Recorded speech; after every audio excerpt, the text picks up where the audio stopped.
Thanks a lot for everyone. We will start with the session. Yeah. Okay. That's it. So good morning, everyone. So welcome to the last day of our conference and also the day of your patients testing. Yeah. Okay. So now we have three speakers for this session, starting with Dr. Joshi, followed by uh, and yeah. Let me introduce you all with Dr. Joshi. So Dr. Joshi is the professor of immunology at Duke University School of Medicine. His research program focuses on investigating and targeting the mechanism governing the balance between immune suppression and protective immunity in tumor microenvironment, with an emphasis on the crosstalk between innate and adaptive component of the immune system. And Dr. Joshi research program has contributed in various roles in elucidating the multiple mechanisms governing protective against cancer. And his laurels are very long, so to cut down the short, to cut the time short, I'm now passing Dr. Joshi over to you. So Dr. Joshi, over to you. Please, stage is yours. Thank you so much. I hope you can see my slides. You can see them, right? Yeah, we can see. We can see. Yeah. Okay, fantastic. Yeah. Okay, so these are my disclosures. And what I want to present today is a way to make CAR T cells effective against solid tumors. So, as you probably know, CAR T cells have revolutionized, at least in the US, the management of hematological malignancies of the B-cell lineage, but they have not produced the same results against solid tumors, and we are trying to design a way to do it. And we want to do it in a manner that is allogeneic, off the shelf, right? With ready-to-use products that could be cheaper, could be administered in a faster time, because sometimes for heavily pretreated cancer patients, you don't have time to wait for the administration of the product, number one, and number two, you cannot get the proper product. So if we had something frozen in the freezer that could be administered as soon as the patient is diagnosed, that could be better, or perhaps the only way to make cellular therapies effective, and certainly that would be more affordable, and we hope to democratize the access to CAR T cells. So the pillars of our approach and what I am going to present are summarized here in this slide. So the first pillar is to use gamma delta T cells, and if you are not familiar with them, don't worry, I will try to explain what they are. The second pillar is to use a different CAR architecture, and the third pillar is to find novel antigens that can be targeted against solid tumors. We know that once we run a clinical trial with these elements, we will need to do genetic engineering of these CAR T cells to make them more effective against a broader patient population. But we want to start with these three elements because we realize that this is complicated enough. So the first challenge is to get a platform that is different from the current use of autologous T cells. So right now, to prepare CAR T cells, you have to go to the apheresis of the patient with a hematological tumor, and then you engineer the cells, typically in an external facility. They are transduced with a chimeric antigen receptor, and then the facility sends them back to the hospital. This is cumbersome, expensive, and often you don't have a quality control, and you don't really know what you are infusing into the patient. So typically, these therapies are performed with alpha beta T cells. These are the conventional T cells that, when we talk about T cells, we are thinking about alpha beta T cells. But there is another subset of T cells that is called gamma delta T cells. And the difference is that the conventional T cells use an alpha and a beta chain, while the gamma delta T cells use a gamma and a delta chain. And the structure of the TCR is slightly different. These cells are not recognizing MHC1 or MHC2 restricted peptides. In fact, we know very little about what human gamma delta TCRs interact with, and that's an area of heavy investigation in the lab.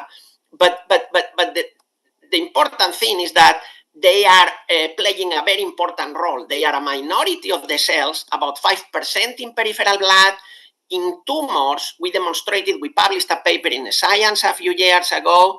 I am sure that Subir Biswas is somewhere here.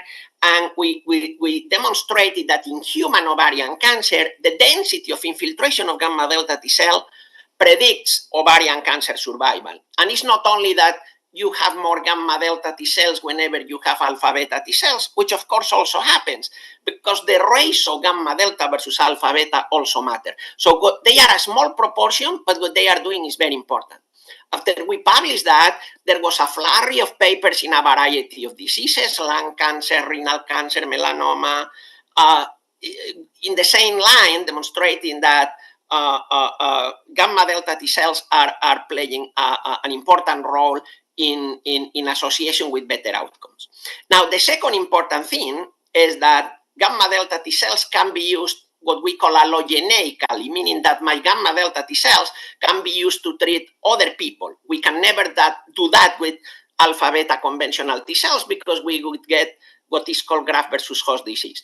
But these are data from a trial that a company called Adicet ran using a small subset, of gamma delta T cells in people who were not the donors of those populations. And they demonstrated that even when there was absolutely no match between the HLA alleles, actually they got more effectiveness and absolutely no evidence of graft versus host disease. So we can expand them from different donors, freeze them, have them ready to treat patients as they are diagnosed with cancer. Now, what populations we need to use? And this is very important because if we go to peripheral blood, the vast majority, and that depends on age, but the vast majority of the gamma delta T cells are what we call delta 2. So knowing the populations of gamma delta T cells in humans is very easy. It's different from mice, but it's very easy because the only thing that you need to know is 1, 2, 3, right? Because you get a population, if you go to blood, that is dominated by delta 2 gamma delta T cells. Then there is another population, residual population of delta 1s, and then an even less represented population of double negatives. I will show you later that these are delta 3. So 1, 2, 3. Now, if you go to peripheral organs, healthy omentum or healthy lungs, in humans, this is very different because the infiltration is dominated by delta 1 gamma delta T cells, followed by this double negative population that are actually delta 3s. And you only have a residual population of delta 2s, which is the dominant population that we see in peripheral blood. So the cells that you really want, if they recapitulate in tumors the same thing that they do in peripheral tissues, is delta 1s and delta 3s. And indeed, when we go to different diseases, and these are data from non-small cell lung cancer, for instance, we see that the dominant population is delta 1s. Then we have this double negative population and only a residual population of delta 2s that likely represent cells that are recirculating, the ones that are in the blood vessels. And in small cell lung cancer, in general, we see the same thing, a domination of delta 1, then in this case, it's a little different, but still delta 1s dominate. And here are the delta 3s, the one that is dominant. So delta 1 and delta 3 clearly dominate in terms of frequencies the populations of gamma delta T cells in these tumors. And in ovarian cancer, which is what we primarily do, we see the same pattern, right? So delta 1 dominates, then this double negative population. I'm going to show you that these are delta 3 through studies of the repertoire of gamma delta TCR chains, and then a residual population of delta 2s. Now, what nobody knows, and we haven't published that, is the gamma chains that are paired with these delta chains. And what you can see here is that this is a very broad repertoire. It is slightly dominated by gamma 9 chains, but it's a very broad repertoire. This may be important because, as I said at the beginning, we don't really know what populations, what gamma delta chain pairs are stimulated by different stimuli.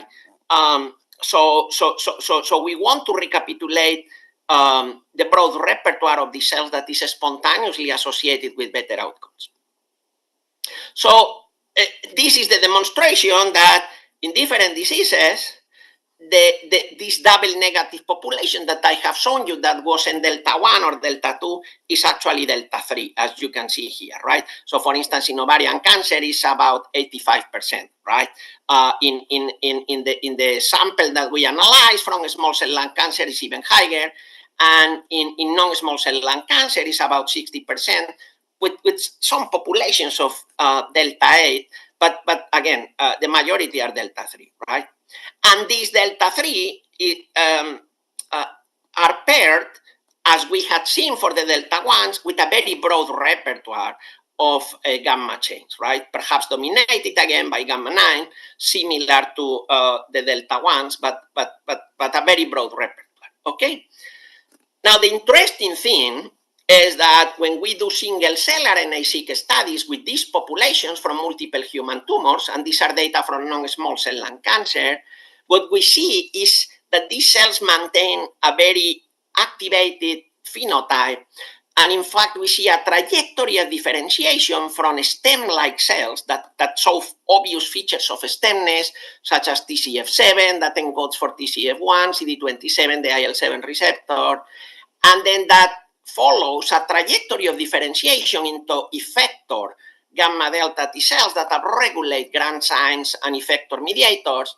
We see a population that upregulates that even further, although it starts upregulating, markers of exhaustion, not fully exhausted, but with some markers, TOX, TIGIT. And then we find a tiny cluster of what we call pre-exhausted cells that show higher levels of canonical markers of exhaustion, but still these cells maintain some effector activity. And then when we analyze the delta 3s, we don't even find these pre-exhausted populations. We only find stem-like T cells and effector cells. So this is very different from what we find and we have published when we analyzed alpha beta T cells, for instance, in human ovarian cancer. And we see a similar pattern. I am showing you non-small cell lung cancer, but we see a similar pattern for similar analysis in ovarian cancer or small cell lung cancer. So clearly there is something about the phenotype of these cells that makes them to be much happier than their alpha beta conventional T-cell counterparts in the tumor microenvironment, which we think is important. So they spontaneously home to tumor beds, and they appear to maintain an activated phenotype. So just to recapitulate the messages that I have tried to convey to you so far. So tumor-infiltrating gamma delta T cells represent between 3 and 6% of tumor-infiltrating lymphocytes. So from the CD3 positive T cells that you observe if you dissociate a human tumor, you will see that in ovarian is about 6%, in lung is about 3%, but in that range, right? They can predict the outcome of patients with solid tumors. So clearly they are a small proportion, but what they do is massively important because it's associated consistently with protection, right? The populations that we really want to expand and are responsible for these associations are delta 1 and delta 3 gamma delta T cells, not the ones that are circulating in peripheral blood, which are delta 2. Then they use a broad repertoire of gamma chains. So most likely we want to recapitulate their protective effect. This is what we should aim to do, right? And then they exhibit features of stemness and effector activity, so, and not exhaustion, as opposed to the alpha beta counterparts. Okay, so how do we get those cells, right? That's a big challenge because they are very poorly represented in peripheral blood, so we cannot really expand them effectively. And Ricardo, who is represented here in the photo, optimized a procedure to do it using what sample? Umbilical cord blood, because we found that in umbilical cord blood, unlike peripheral blood, we see similar proportions of delta 1 and delta 3 gamma delta T cells compared to what we see in tumors. So he optimized a procedure to expand clinically relevant amounts of gamma delta T cells by selecting gamma delta T cells irradiating the negative fraction to be used as feeder cells, and with a procedure that is a variation of the rapid expansion protocol that we have previously used to expand tumor-infiltrating lymphocytes, so feeder cells, so KT3, IL-2, plus a few tweaks that include the addition of IL-7, which we think is important to prevent activation-induced cell death. Within a couple of weeks, we typically get to 10 to the 9 CAR T cells, transduced T cells, right? And based on the numbers that others, for instance, Adi said, use for CAR T cell therapies, we think that we could treat between 8 and 10 people with a single sample of umbilical cord blood. And we don't know whether we could go further with our expansion. This is done in the lab, not yet in a GMP facility. Now, the phenotype of these cells for both delta 1 and delta 3 gamma delta T cells is a phenotype with features of very strong effector activity because they express a lot of interferon, perforin, and especially granzymes. So these are rabid killers as shown by their cytotoxic activity in the absence of a CAR against tumor cells that are known to express stress ligands that activate NKG2D, NKP30, NKP46, some of the NK receptors that are co-expressed by these gamma delta T cells, which, by the way, is another advantage of using these populations because the killing does not depend exclusively on the on the transduced CAR.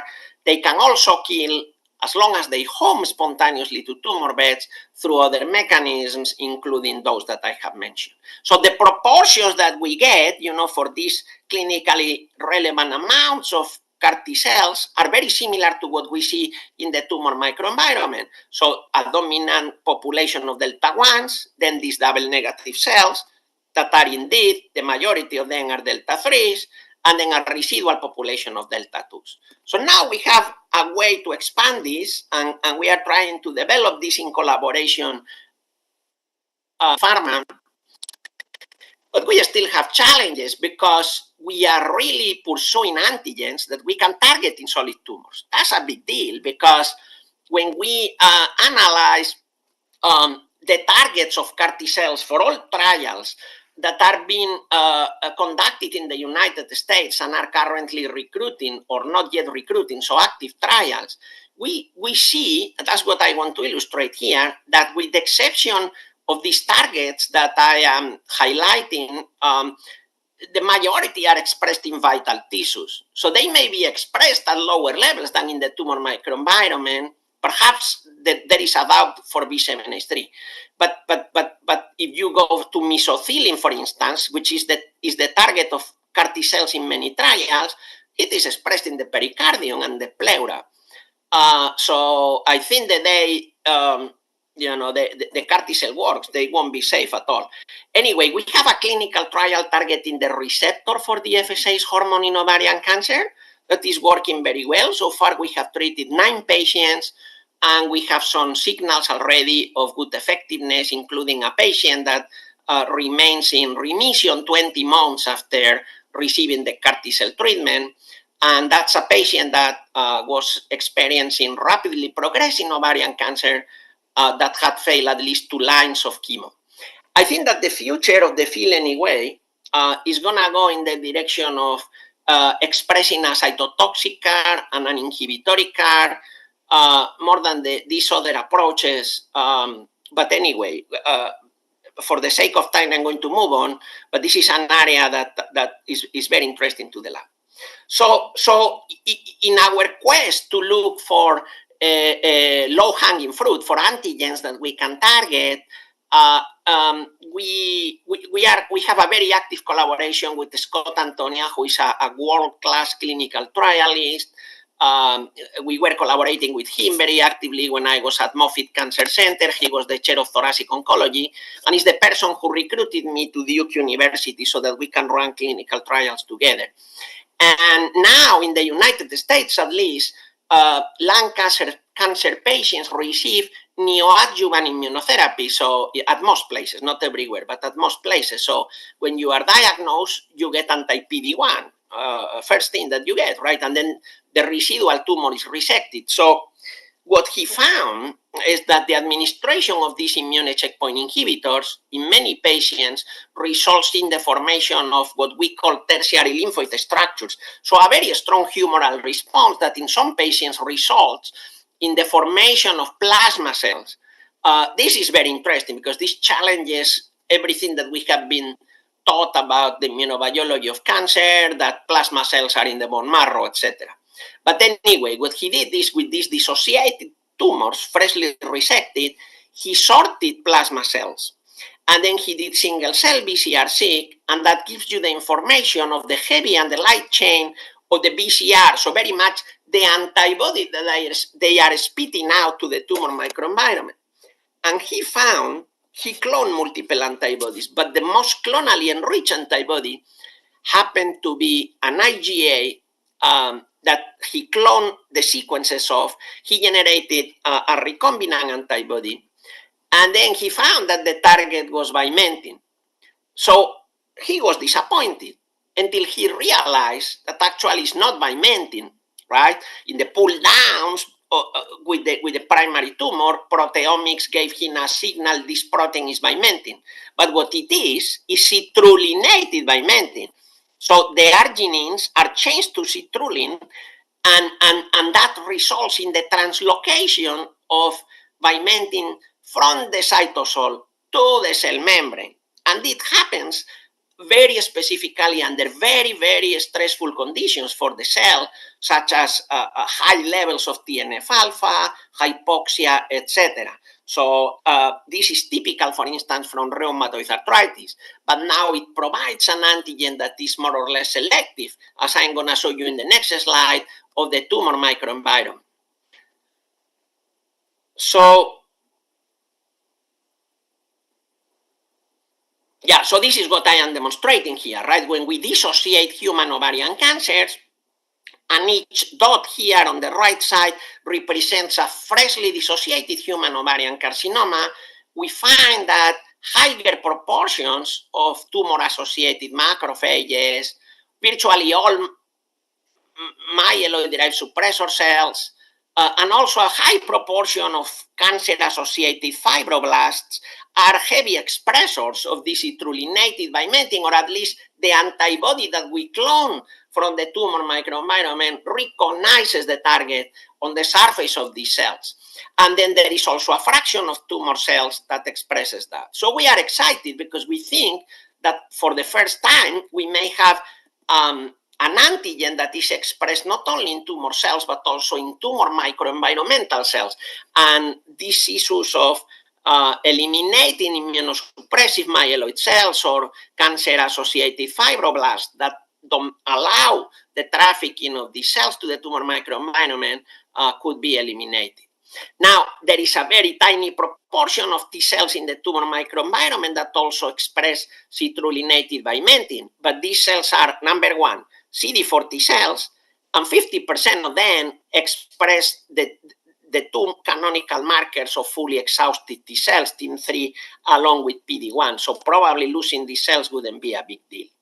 Now, this is expressed in a variety of cell lines, commercial cell lines, very importantly, ovarian cancer cell lines, and is not expressed at all in peripheral blood from patients with cancer, as in these two examples, not in the macrophages. Remember that the majority of the macrophages in the tumor microenvironment from these patients reacted against the antibody, but not the macrophages in peripheral blood, certainly not in healthy people, and none of the lymphocytes reacted in peripheral blood with the antigen. So that's something that we think could be used to target specifically the tumor microenvironment and without causing harm to vital tissues. But we weren't sure of how we were going to do that until we realized that mouse vimentin is actually almost identical to human vimentin. And the human antibody that we had generated reacted against mouse macrophages and mouse MDSCs as well as tumor cells, right? So we think that the antigen is the same, and what we are going to do now as a preclinical work to move this data to a clinical trial is to demonstrate that we can get effective mouse CAR T cells that target citrulline vimentin of mouse origin, almost identical to the human, without causing harm to any organ of the mouse, assuming that the pattern of expression will be similar in patients. Now, in vitro, we generated a human CAR T cell with a 4-1BB co-stimulatory domain, and what you will see here is that this is very effective against OPCAR3 cells that are very low, actually, target effector doses. Remember that this cell line, almost 100% of the cells express the target, so of course there is a fantastic effectiveness, but we also see effectiveness in this colon cancer cell line, ACT116, and we see a lower effect, but still meaningful against this lung cancer cell line A427. So the CAR works, and this would be likely our priority number one for the future clinical trial. Now, we also have another antigen that we are very excited about, and this is a taste receptor called TAS2R13. And the way we found that is when I was at Moffitt Cancer Center, they had an autopsy program. So within 2 hours of death, in coordination with hospice and the family, pathologists were able to receive the bodies of the patients that were passing away, obviously after having provided consent. And we were able to collect that way 125 metastases from 18 different patients with small cell lung cancer. That's very important because you never get, small cell lung cancer is typically diagnosed at a very advanced stage, so you never get, you get tiny biopsies or circulating tumor cells, but never the full metastasis, much less all metastatic masses from the patient. So we ran RNA-seq and whole exome sequencing and TCR-seq, a variety of studies that we haven't published yet, but we found that there were some antigens that were expressed in every metastasis, not in vital human tissues, that had a transmembrane domain and therefore could be targeted with antibodies or a CAR T cell, and that's what we move forward. So this is the best example. We have like 3 good targets for which we generated new antibodies, but this one is a G protein coupled receptor, so we generated an antibody against one of the extracellular loops, and you will see that at the RNA level is expressed in every metastasis that we analyzed.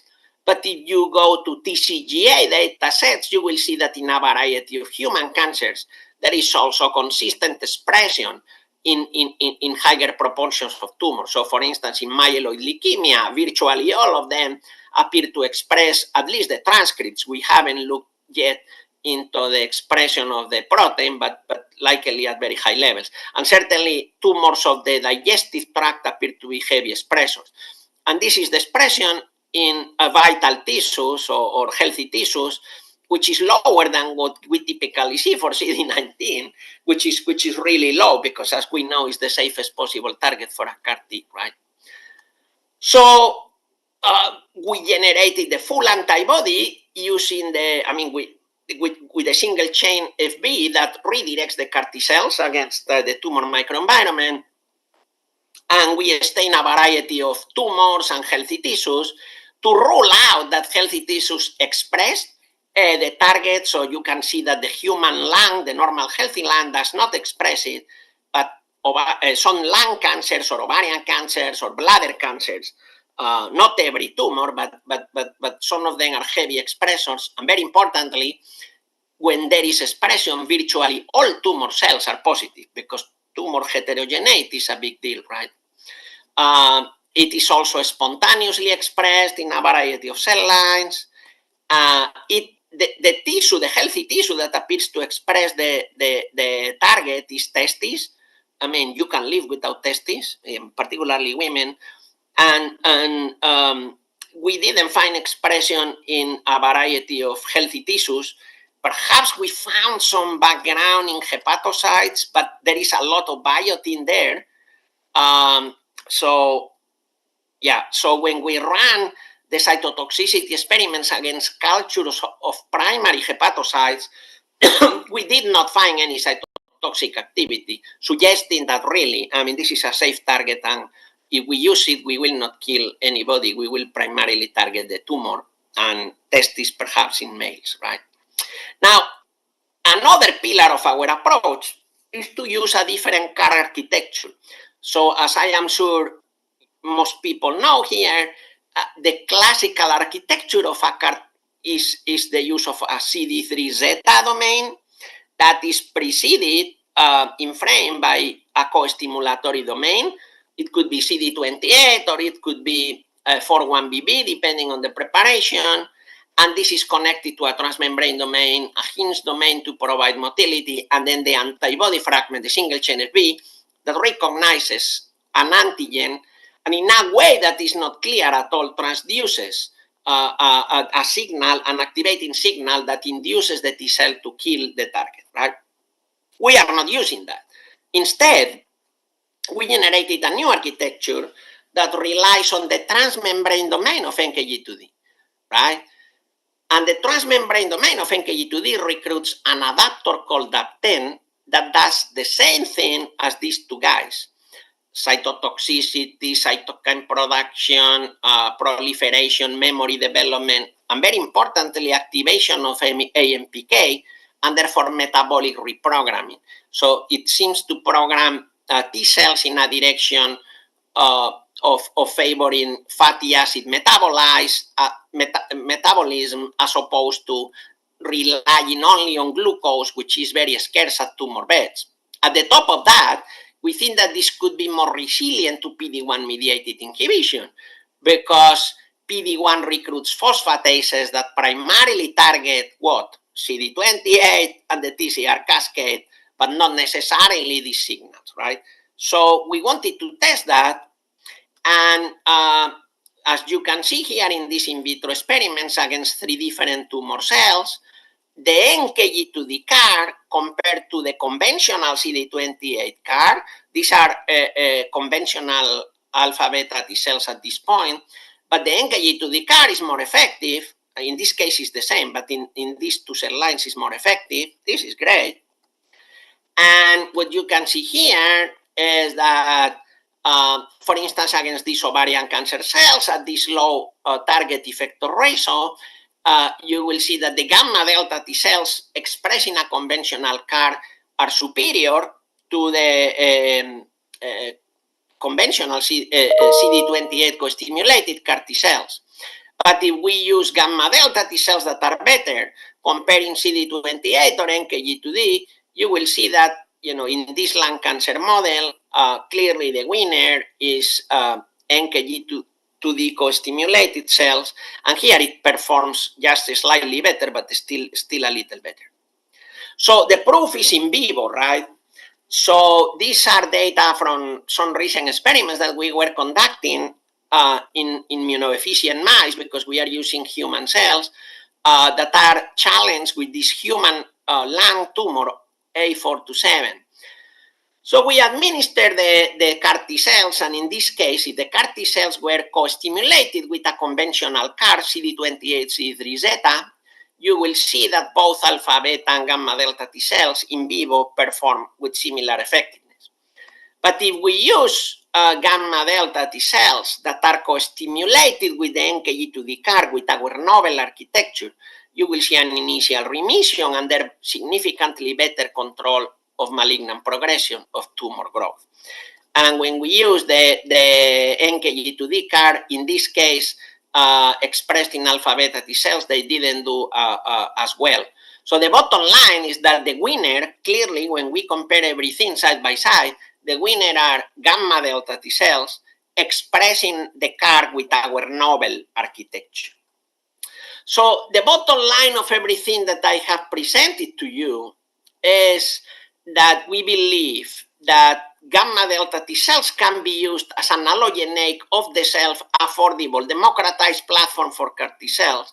But we need to be very specific about the populations that we expand, because if we use the main population that circulates in peripheral blood, these delta 2 gamma delta T cells, they will recirculate and they will likely not home to tumor beds, or to healthy tissues. So we need the delta 1s and the delta 3s. That's fine. Now, if they home to the tumor microenvironment, we know that a fraction of them will kill through the CAR because the tumor cells will express the target, in this case, TAS2R13, right? Both the delta 1 and the delta 3s that express all the effector mediators. But we know that not 100% of the tumor cells are going to express the antigen, right? So the good thing about the use of these gamma delta T cells, we think, is that if they are in the tumor microenvironment, they will also recognize tumor cells through NKG2D, because the ligands could be expressed under stress conditions in tumor cells. NKP30 could recognize B7A6, NKP44, etc. So they don't only rely on the CAR the antigen expression recognized by the CAR, they can kill in other ways.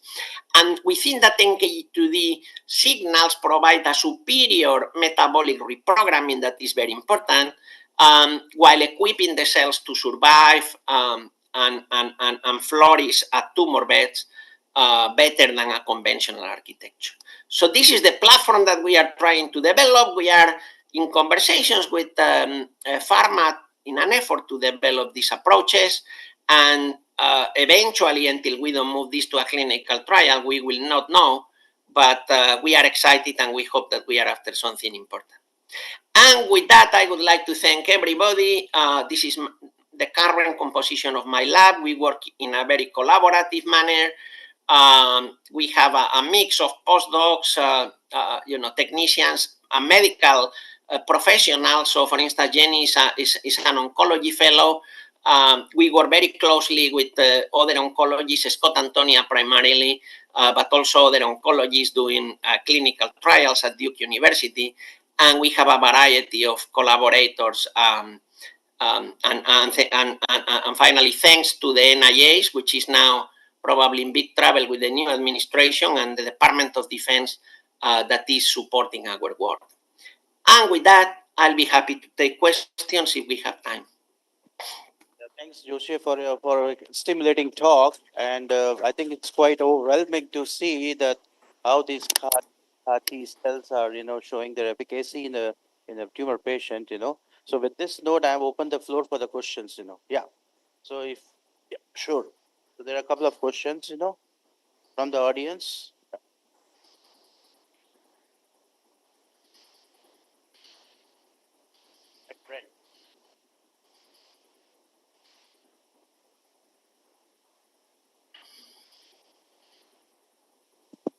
Can I? Hi, Yeah. very exciting talk. So I have two questions. One is on the persistence. Why? Okay, persistence of gamma delta T cells, because after infusion, the persistence can be a challenge, right? So how do you compare it with delta 1 and delta 2? The other thing is NKG2D is targeted therapies also can cause a lot of toxicity. So, of course, it is more efficacious than CD28, and CD28 CARs also can cause toxicity. So, what is your... So these are two excellent questions. So in terms of persistence, the problem is that we have to deal with immunodeficient mice in preclinical studies. In the clinical trial that Adicet ran, they found persistence of these T cells for at least as long as CD28 co-stimulated conventional CAR T cells, right? Which is more than a month. Obviously, because these are allogeneic cells, eventually they may be targeted by the immune system of the host. But at least for as long as the effect of lymphodepletion persists, you are going to have these cells working and acting. So at least a month. In the immunodeficient mice, we see that they may persist a little less than the conventional alpha beta T cells. But on the other hand, all the CAR T cells that we see, conventional CAR T cells, right, alpha beta T cells, are heavily exhausted. And in terms of toxicities, what the trial of Adicet has shown is that they elicit lower cytokine release syndromes. So it seems that gamma delta T cells are less prone to produce IL-6 or the cytokines that can cause toxicities. And we don't think that our NKG2D architecture is going to make things worse. Yeah, it induces cytokine production, but certainly different and less than CD28 co-stimulation, for instance. So we will know when we run the trial, but we think that they could be actually safer in that department. Yeah, thank you for the questions. Yeah, Joshi, actually, I have my own stake on this issue that NKT2G and NKP40, P40 and 30 positive NK cells, they secrete cytokine which trigger that TH17 in certain conditions. And that TH17 contribute to the toxicity as you have just mentioned. So maybe if we can truncate that response, that will be really valuable. Thank you so much. Thank you. Hello, sir. Subir here. So, Hey. as always, it was excellent. So, I was curious because you have shown the antibody that that Scott Antonia has developed that has a citrulinated vimentin. So, I mean, I was curious. Like, we have always got a huge self auto antibodies in ovarian cancer, endometrial cancer. So, are those probably somehow one or two amino acid changed or like Yeah, I mean, one thing that, and I don't think that I have told you yet, but when you look at some of the antibodies that we clone in the lab, that you clone in the lab and Gunyang clone in the lab, some of the reactivities that we see include vimentin also, right? yes. It wasn't the primary target, but if you look, right, we found an antibody against GPR85, for instance, that you know as well as me because you are co-first author of that paper, right?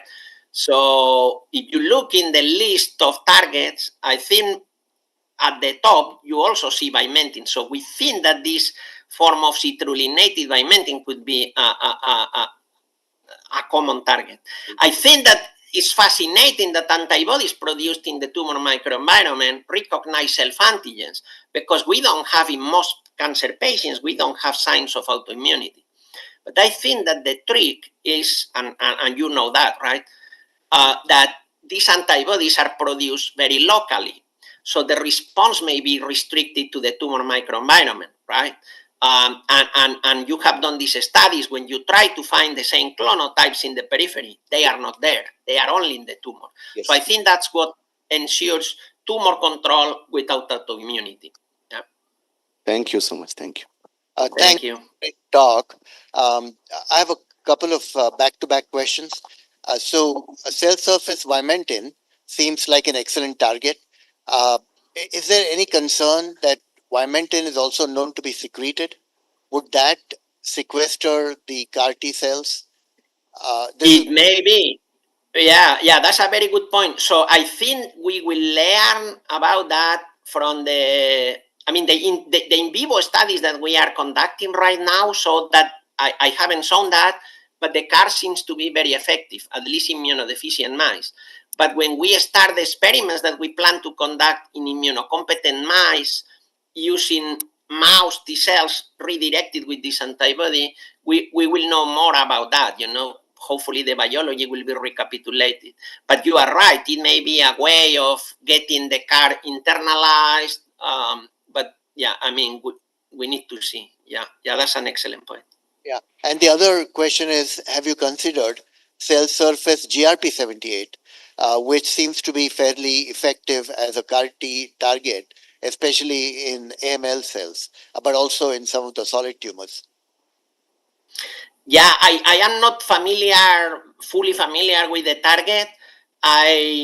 In my experience, a lot of the targets of CAR T cells right now in the clinic are expressed in vital tissues. I am not familiar with this one, but that's a concern for me. So, certainly if it is not expressed in the lung, in the heart, in the nerves, in arteries, it will be an excellent target. But we started looking for alternative antigens because we didn't like anything that was used in the clinic, perhaps with the exception of those targets that I have shown you highlighted in one of the first slides. Yeah, if I may just add, So GRP78 is primarily resident in the endoplasmic reticulum in most normal cells. Okay. But in cancer cells, it tends to translocate to the cell surface, and Um, this does not happen in the normal cells. So that's why in most cancer cells it is expressed at the cell surface, but it is not expressed in the normal cells at the cell surface. Excellent point. So it may be similar to vimentin that gets translocated only in the tumor microenvironment, right? So it's an excellent point. Yeah. Thank you. Yeah, Joshi, if there is any question, any more? So if there is no question, then maybe I have one question out of my curiosity. Maybe I missed your stuff. So comparing the gamma delta T CAR to the alpha beta T cell CAR, so which cells are more durable and which cells actually are plastic? So can we somehow make these CAR cells more plastic so that they can contribute to the immune homeostasis, because this is a very important problem in the field of CAR T cell therapy. Yeah. So for persistence, we have a variety of approaches that we are considering.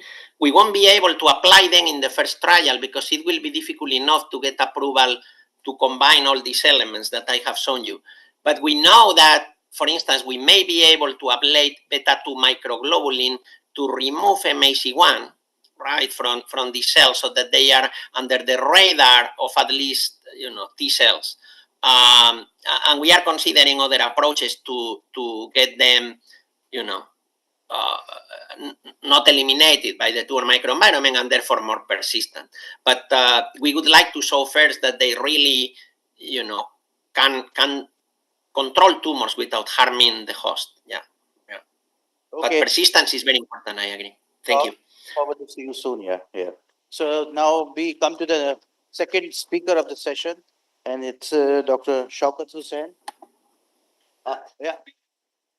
No, I think you want to go first. No. But he has some meeting. He has to go some meeting. So that's why. Yeah, please. Yeah, that's perfectly fine. Okay, so our next speaker is Dr. Shaukat Hussain. He comes from the ICMR and ICPR in Institute, National in the Institute of Cancer Prevention and Research in Noida, the same city. And he is a scientist EE and coordinator of the molecular biology group in the Department of Molecular Oncology. And he's working on HPV and cervical cancer. His research interests include the early cervical cancer detection and prevention, and he has several applauds to his credit. And with this short introductory remark, over to you, Hussain. The floor is yours. Thank you, Dr. Prakash. And first of all, I would like to thank you for inviting me here to deliver a talk on a pressing issue that country is facing, which is one of the preventable cancers that we call as a cervical cancer. Just for the students that because there is a misconception, like cervix, we get confused with the cervix. So this is like actually a reproductive part of the cervix, reproductive system, and the lower part of that is where this metaplastic activities takes place, and the primary cause for developing cervical cancer is of course persistent high risk HPV infection, and because there is an activation of two oncoproteins E6 and E7, and upon disruption of E2. So the good part is that it's a slow growing cancer. So if a student has to understand the slow growing cancer, this is the best model, not only this cervical but oral also. So and these are some of the as I said, there are it takes 10 years. There are several cofactors which actually contributes to cervical carcinogenesis, and most of these once there is an HPV infection, it remains a subclinical transient. Most of the women clears this infection, about 90%, but 10% develops cervical cancer. So, and the bad news is that by the time I finish my talk, maybe a couple of women may have died. And so that is the magnitude of the disease. But the good news is that this cancer has, over a period of time, I mean, I would say several decades, a couple of decades, this has reduced. And due to not only with the rocket science that we do, but because of awareness, we have vaccinations in place now, and it's a preventable cancer. So if it there are, just we need to focus on that because if I talk about the NFHS data, that only 1 to 3% women have been screened in India. So therefore, you can see the magnitude that we need to increase the screening programs uh, and to bring this into the national health priority system. And what efforts have been made to increase the mass screening, hard to reach a women, because this we call as a poor women's disease. And this cancer is prevalent in rural part of India, and not only in rural part, but other low middle income countries. And also, where do we contribute to WHO's call for cervical cancer elimination? Because India is also a signatory to global predictive call for cervical cancer elimination by 2030. And there is this formula given by the WHO that 90, 70, 90. So this can be prevented, this can be eliminated if girls at the age of 15, they should be fully vaccinated. So we have vaccines available, and 70% of the women must be screened with high performance test by 35 years, twice in their lifetime. So they may not develop a cancer. And most importantly, 90% of the women which have been identified must receive treatment. So we know that because my laboratory, other than laboratory works on the genomics, but just wanted to bring that the laboratory is CDSCO recognized, and we do receive some of the requests from different innovators that, we have a test platform which is doing wonders. We can detect an HPV. So we do not need those kind of platforms which can actually detect a virus, because unless and until you do not know the biology of HPV, as I said, it takes 10 years and most of the infection. So if you ask them a question that, my platform can detect a single copy, then, I would say every woman is then a positive for HPV. So therefore we need a test. That's why I want to emphasize on the 70% WHS high performance test, which is able to at least detect a precancerous lesion, CIN2. So those CIN2 have a propensity. So there are a lot of methods for cervical cancer detection using visual inspection. We have a cytology-based test. We have a nuclear-based test. But the thing is, they have their advantages and disadvantages. And HPV DNA is the most precise test which WHO has recommended, considering the cytology-based test. They have lower sensitivity and specificity. So there are a couple of WHO pre-qualified tests, and other tests have been incorporated. This is my old slide here. So therefore, but these tests do cost, they are very costly. So if we talk about, if a woman goes to test for cervical cancer, they cost around $5,000 per test. And if we talk about the affordability, it's a poor women's disease, because they may not even afford a 500 rupees to go for a test, because they do earn 500 rupees a month, and we do not have accessible healthcare wherein they can go. So that's why I feel that, why there is why screening is not so prominent in India. Therefore, as an ICMR, so we can reduce this, because I mentioned that when I joined, I did my PhD with Dr. B.C. Das. That time it was #1 cancer. I would say it's still in rural India, but now over a period of time, it has reduced due to appropriate screening, and then there are tests available, and we need to promote.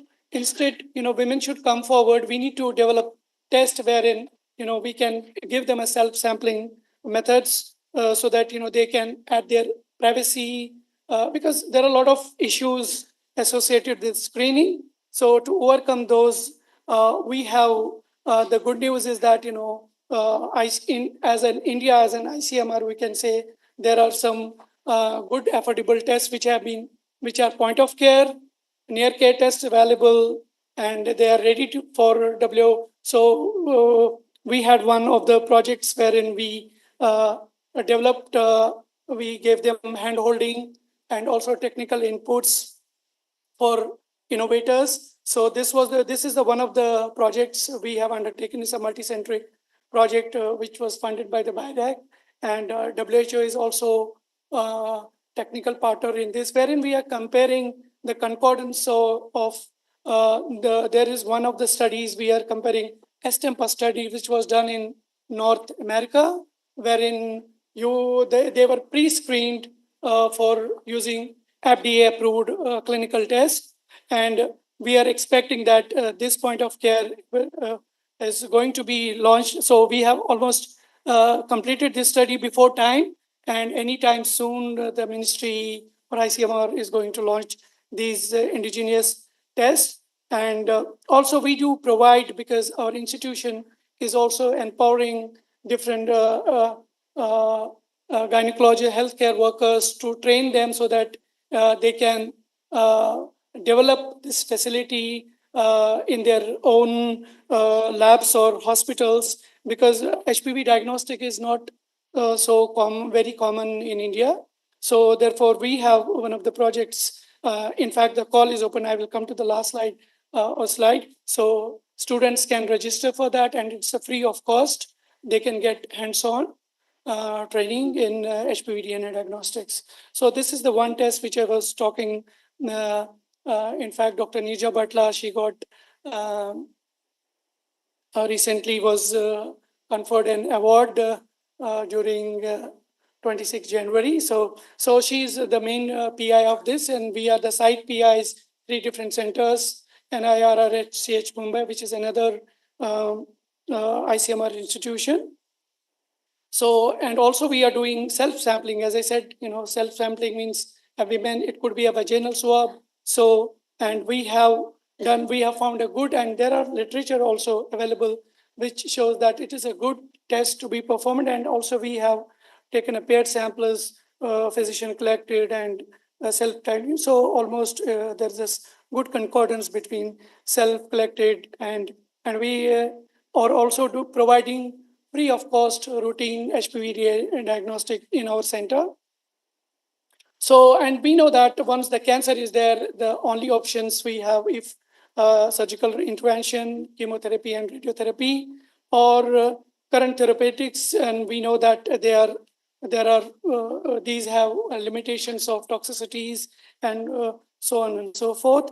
So, and another, we are working on NCI designated Stephenson Cancer Center that we have developed a molecule which is SAT2, and this is under phase 1 clinical trial. So this drug has been tried and tested in as WHO has, AbbVie has already allowed us to go for a phase 1 trial. So, and this molecule we are bringing in, so there are some logistics going on. So this will be trialed in as a phase 2 molecule this drug is a vaginal suppository, and we have, so she's my mentor and one of the grad student, Justin and Doris Benbrook. So I am working with her from the last 1 decade, that how can we have for precancerous lesions, dysplasia lesions, that you have a vaginal suppository, because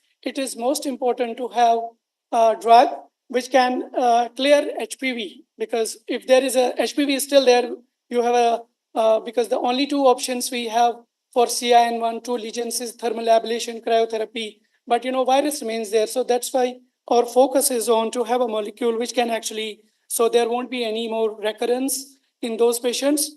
And giving the background of this science, about part of this is the drug is binding to the 3 novel domains, mortalin, HSC70, and GRP70. And this drug has been found to be well tolerated and has shown increased bioavailability. And okay, so the need is that we need to have this kind of a drug in India, which is affordable, and also that it should be a non-invasive, I would say, less invasive to be administrated. And we have a target population, global population, especially low middle income countries. The advantage is that it is vaginal suppository, so women can, it's a 1 or 2 month course to be post, there is a surgical resection. So they can take this drug as a pill, they can take pills as a suppository at home.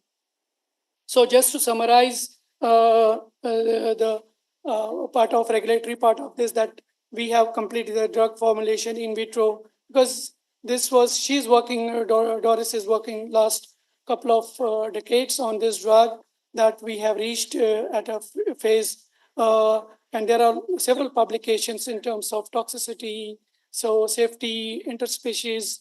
So this is going to be soon manufactured in India. So, I mean, I don't want to go into how much time I have left. Okay.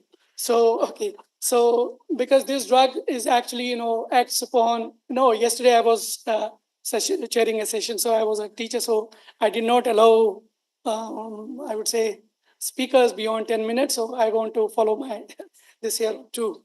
So this drug actually, targets... Shaukat, since you are my friend, so I allow you. Okay, thank you.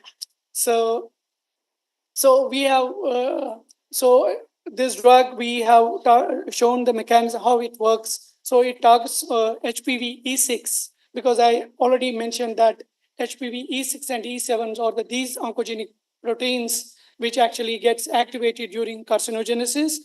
So we have done, several assays to prove that, why it has a anti-HPV properties, and cell cycle, how it regulates the cell cycle, how it impacts the cell regulatory particles. And we have also done some of the in vivo experiments, wherein we developed xenograft models for HPV 16 and 18 to see there was a tumor regression in the tumors. So just to show you one of the videos, because I mentioned that's why about this drug. It is just, do we have a volume? Excuse me.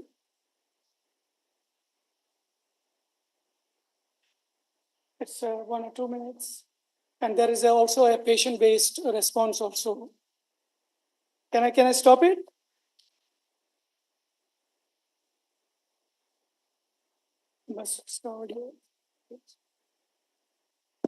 So it's a commercial break.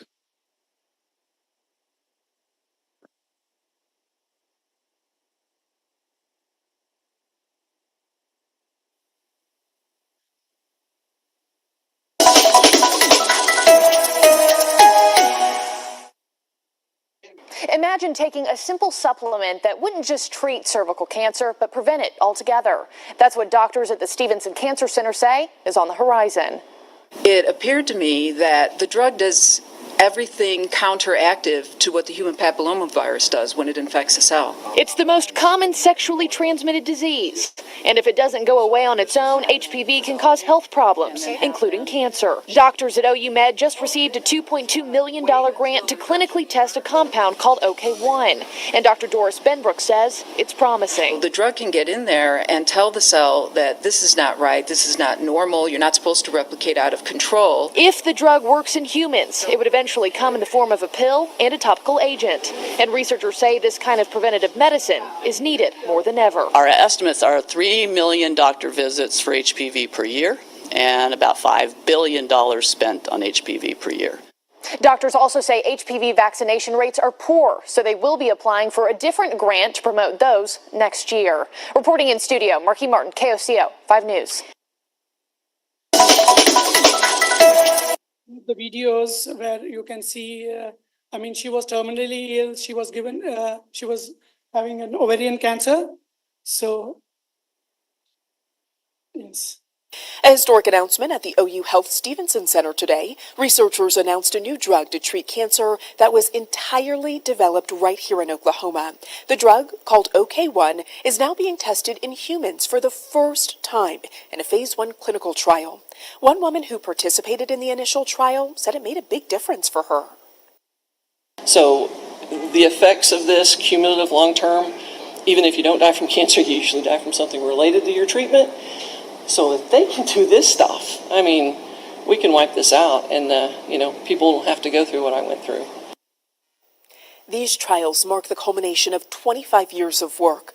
OK1 will now be given to women with advanced stage ovarian, endometrial, and cervical cancer. That's all. This is a way forward how we can eliminate to actually contribute to our WHO's call that self-sampling, and then we need to have implementation of. So our center is also like India. We have one trial going on. So we'll have results very soon of an indigenous Cervavac vaccine. The study is ongoing, trial is ongoing.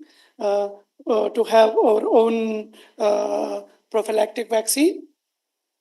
So I would like to thank my national and international collaborators and partners through this venture, and especially my leadership and my lab members. Thank you all. And this was, I was talking about the young scientists or the faculties who are interested, so they can, the call is flashing on the ICMR website too, so you can register. It's a 1 week program. Thank you very much. Yeah, fantastic talk, Shaukat. So, do you think we should ask some questions to him? If yes, go ahead. Please, any questions, please? Here to answer. Yeah, now the floor is open for the questions. So, all explained well. Yeah.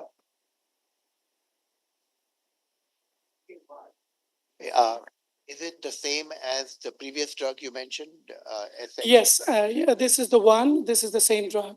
And Okay, well now what we have done, my contribution is, I have established that how it works for as an anti-HPV molecule.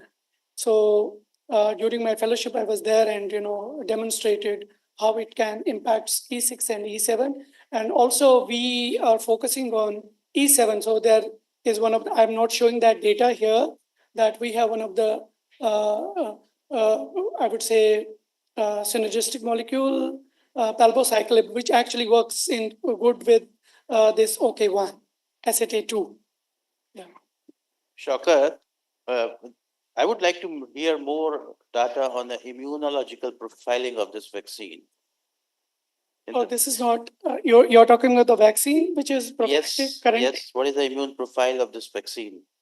I think I would say this is as it's the current vaccine, which is Cervavac, which is available. It's a prophylactic vaccine. So it's a chimeric vaccine wherein you have 4, 16, 18, 6, and 11.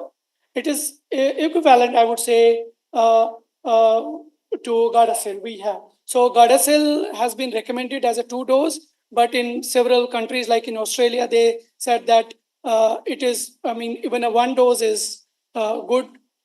So this drug, which we have as a 1 dose, so we are conducting a trial in different parts of the country, wherein we see that to see whether this is an immunogenic, that profile we are actually collecting, whether it is as a,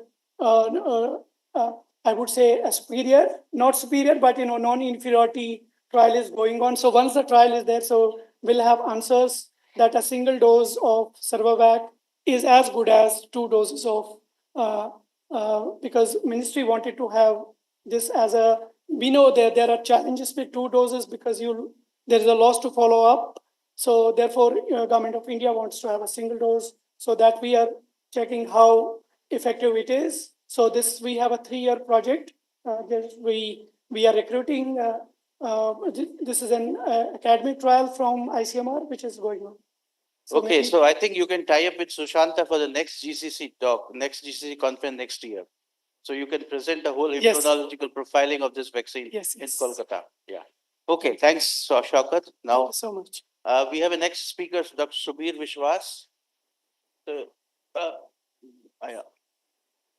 Thank you so much, sir. I would like to request the session chair to kindly felicitate Dr. Shaukat for his excellent research work and presentation. So finally, we are meeting again. Come.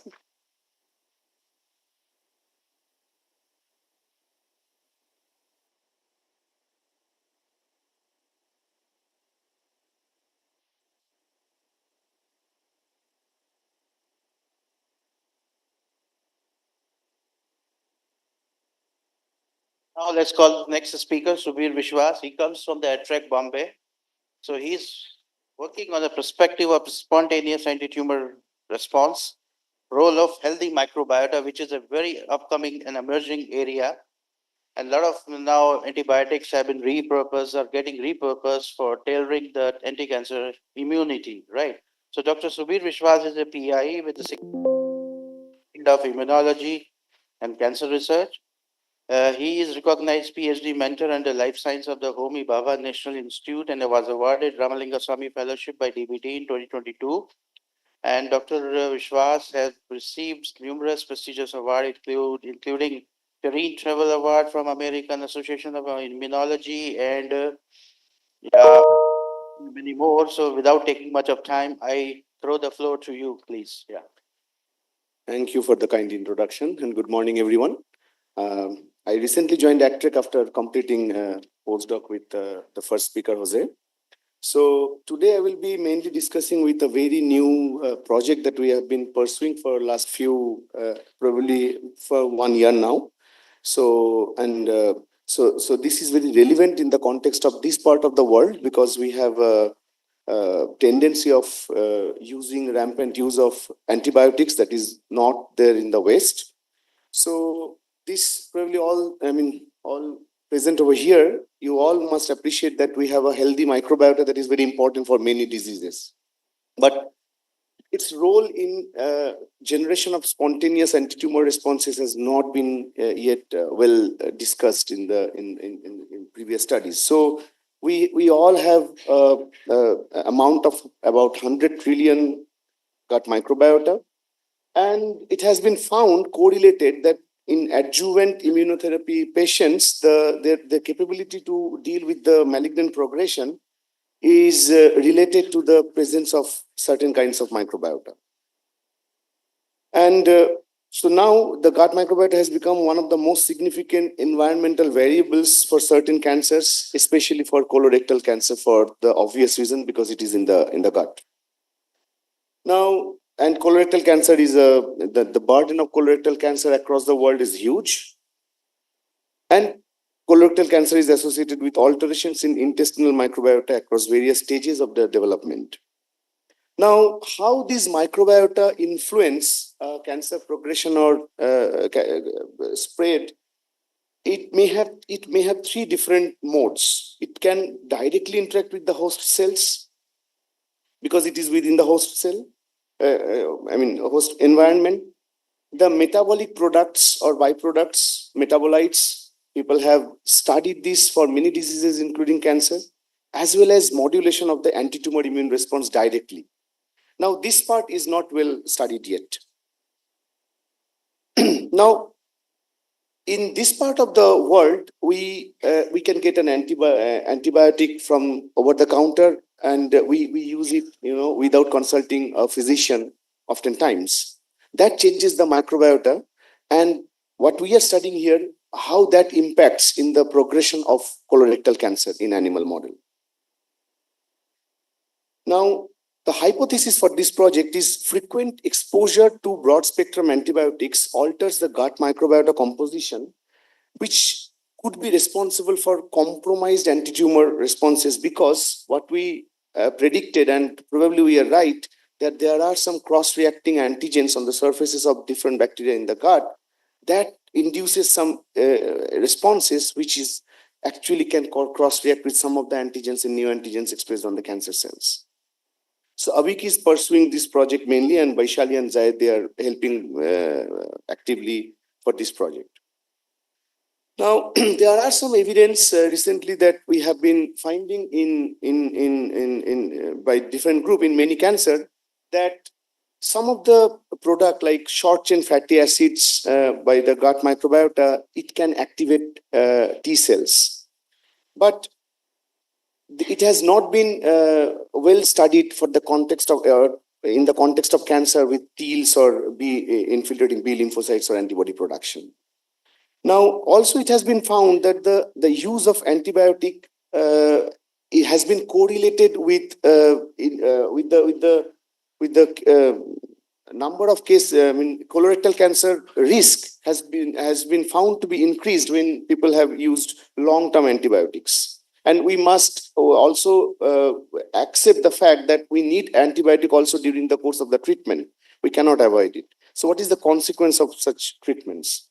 So for that proof of concept, first we took C57 mice, normal healthy C57 mice. We took the spleen of the mouse. Now we know that spleen contains class switch TCRs that are already rearranged for the T cells. So they can only interact and proliferate when they have a matching antigen expressed by the class 2 MHC.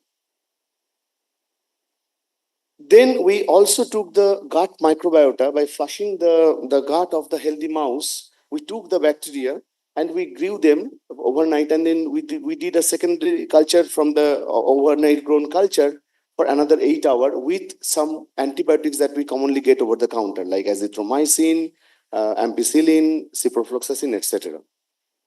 Then we use those grown bacteria with antibiotic treatment. We use them as the antigen. We heat kill the bacteria and we use them to prime the dendritic cells, bone marrow derived dendritic cells from these mice. And then we use those primed dendritic cells to incubate with the T lymphocytes from the spleen. Because these T lymphocytes already have TCRs and they will only proliferate if they have a matching antigen expressed by these DCs. Now these DCs are expressing antigens from the bacteria. So what we have found, you see, so this is cell trace violet staining of the T cells, and after that they were incubated with the prime DCs, the splenic T cells, and as you can see that when the green color is the positive control where we have proliferated the T cells with anti-CD3, CD28 antibody, and the other, so for instance, the red one where we use the unprimed DC, they still have a proliferation, but not at the same extent of the positive control. But when we added no antibiotic, those bacteria can proliferate almost at the similar level, these T cells from the spleen. Also, we found similar extent of proliferation when the bacteria were treated with antibiotics. So there is no much difference in the proliferation with the antibiotic treated and non-treated set of samples when the DCs are expressing the overall antigen. But when we use the same mouse, C57 mouse, and we gavage them with 2 rounds of antibiotic, ciprofloxacin, azithromycin, amoxicillin, doxycycline, and then we just challenge these mice after 2 rounds of antibiotic treatment with a 1-day gap. We challenge these mice with MC38 colon cancer cell line. Now we started this at week 3 when the microbiota is still developing, just after the weaning. So we didn't allow the T cells in the thymus to mature and everything to happen, so that we changed the microbiota before the maturation of the T cells in the spleen happened. And then you see the emergence of the tumor in these antibiotic treated group was earlier compared to the vehicle treated group. So when we gavage these mice with antibiotics, the tumors appear faster. Not only that, when we check the tumor growth, you may appreciate that when the mice were treated with antibiotics before challenging them with the cancer cell line, the tumor growth was way faster compared to the vehicle. Now, we did not know, because these mice are immunocompetent mice, they have all kinds of immune cells, so we did not know whether this is due to the T cells. So for that, so I forgot. So in these mice, we checked the TILs, tumor infiltrating lymphocytes, both the T cell compartment and the B cell compartment among the total leukocytes characterized by CD45. And you can see the number of both T cell accumulation and B cell accumulation in these tumors were found to be significantly less when they were pre-treated with the antibiotics. Now, to understand that whether the T cells are actually important for, or it is again the metabolites produced by these bacteria and those things. So for that, what we did, we collected the same way the bacteria and treated them with antibiotics and used those prime DCs to activate the T cells, the splenic T cells. And then we transferred these activated T cells into tumor-bearing mice in nude mice. Now, you all know that in the nude mice, you do not have intrinsic T cells, but they have B cells. And when we transferred in these nude mice, we then checked their the growth pattern in these mice.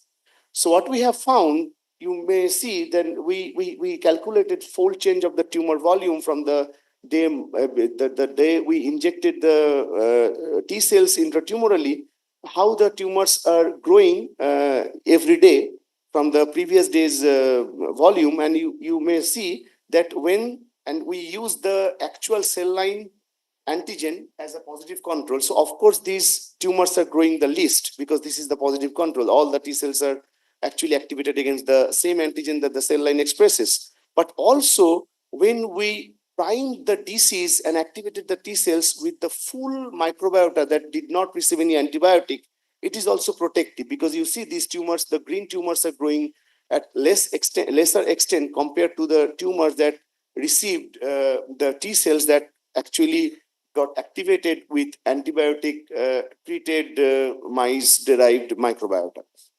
Also, we got similar results with the survival curve that we checked until day 20 after the intratumoral injection of the T cells. MC38 colon cancer. So, and then we looked with the help of some pathologists available at ACTREC that you can see these T cells are brutally killing the tumor cells. So this is the positive control with the MC38 activated T cells. I don't know, I cannot use this cursor at all. But the full microbiota, we can also see zones of necrosis, or because these are nude mice, so we cannot expect many other spontaneous immune responses. So probably the T cells that we are transferring into these mice tumor beds, they are killing and this zone of clearance are due to the transfer of the T cells, which is much at lesser extent when we use the antibiotic depleted microbiota as the activator of the T cells. So this study is ongoing, and we have sent these T cells, the TCR sequencing to see how much overlapping of the T cells that are activated with the MC38 cell line itself, as well as with the bacteria. And we also send the fecal material derived DNA to see the difference in the load of the microbiota in these mice feces. So it is still ongoing study. So we will do these things in the coming time. So what we can think from this point, we conclude up to this point, is that the alteration in the composition of gut microbiota or bacteria upon antibiotics use significantly alters spontaneous adaptive immune responses against colon cancer. Probably this will be also similar. I assume that tumors that are close to the gut. So what we are doing now, I have already mentioned that we are trying to see the TCR repertoire, and there is similarity with the TCR sequences that are activated against the bacteria and the actual cancer cell line. So this is my current group, and these are my collaborators. I acknowledge all the funding agencies and the core facilities who are helping in this. Thank you so much. Yeah, Subir, nice talk. I think you have set the tone for the next phase of the cancer therapy, and that is, you know, how should I say, TLR based therapy or microbial based tailoring cancer immunotherapy. So I think it's really a good demonstration. But now the floor is open for the questions. Can I? Yeah. Okay.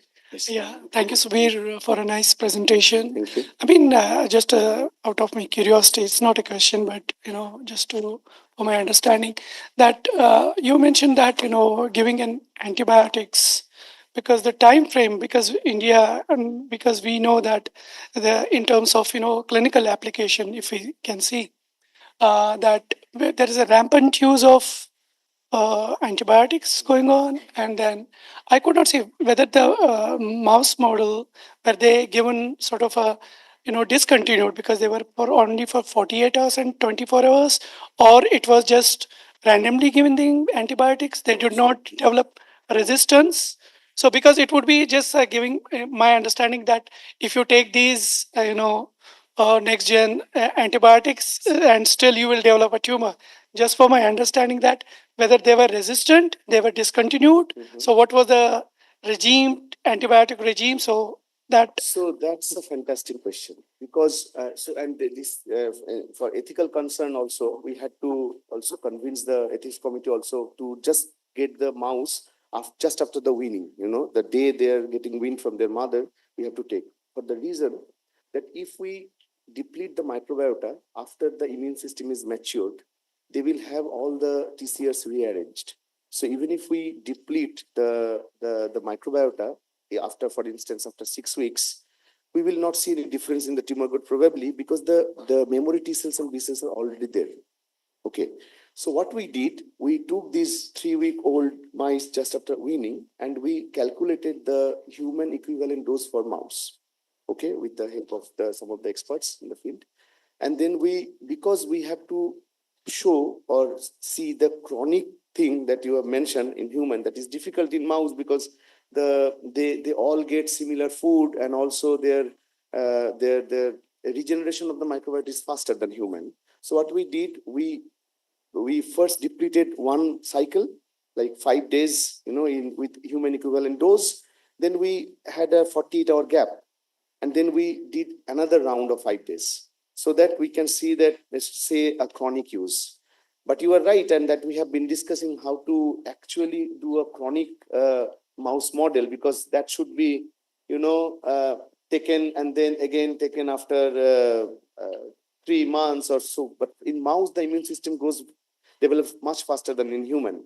So that is and also when I was discussing with some of the experts in the field, they were saying that in the US, they have seen that the kids or the babies who just after birth needed to have some antibiotic treatment, they have more propensity to develop colon cancer in the later stages of their life.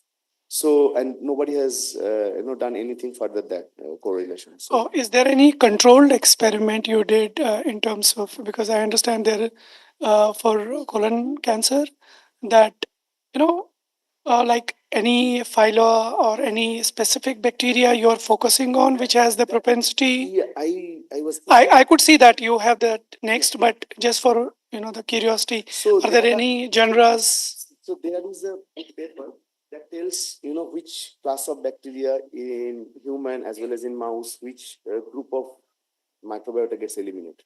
So those were lavaged into the mouse? Sorry? Those bacteria? So that's what we are trying to see. So now what we are going to do, we will gavage a healthy mouse with after we lethally deplete their bacteria, we will gavage from antibiotic treated bacteria's, fecal material derived bacteria. So we are trying to set those experiments. Good luck with your work. Thank you. Yeah, in the same line, I have a couple of questions or in my own interest, because we are also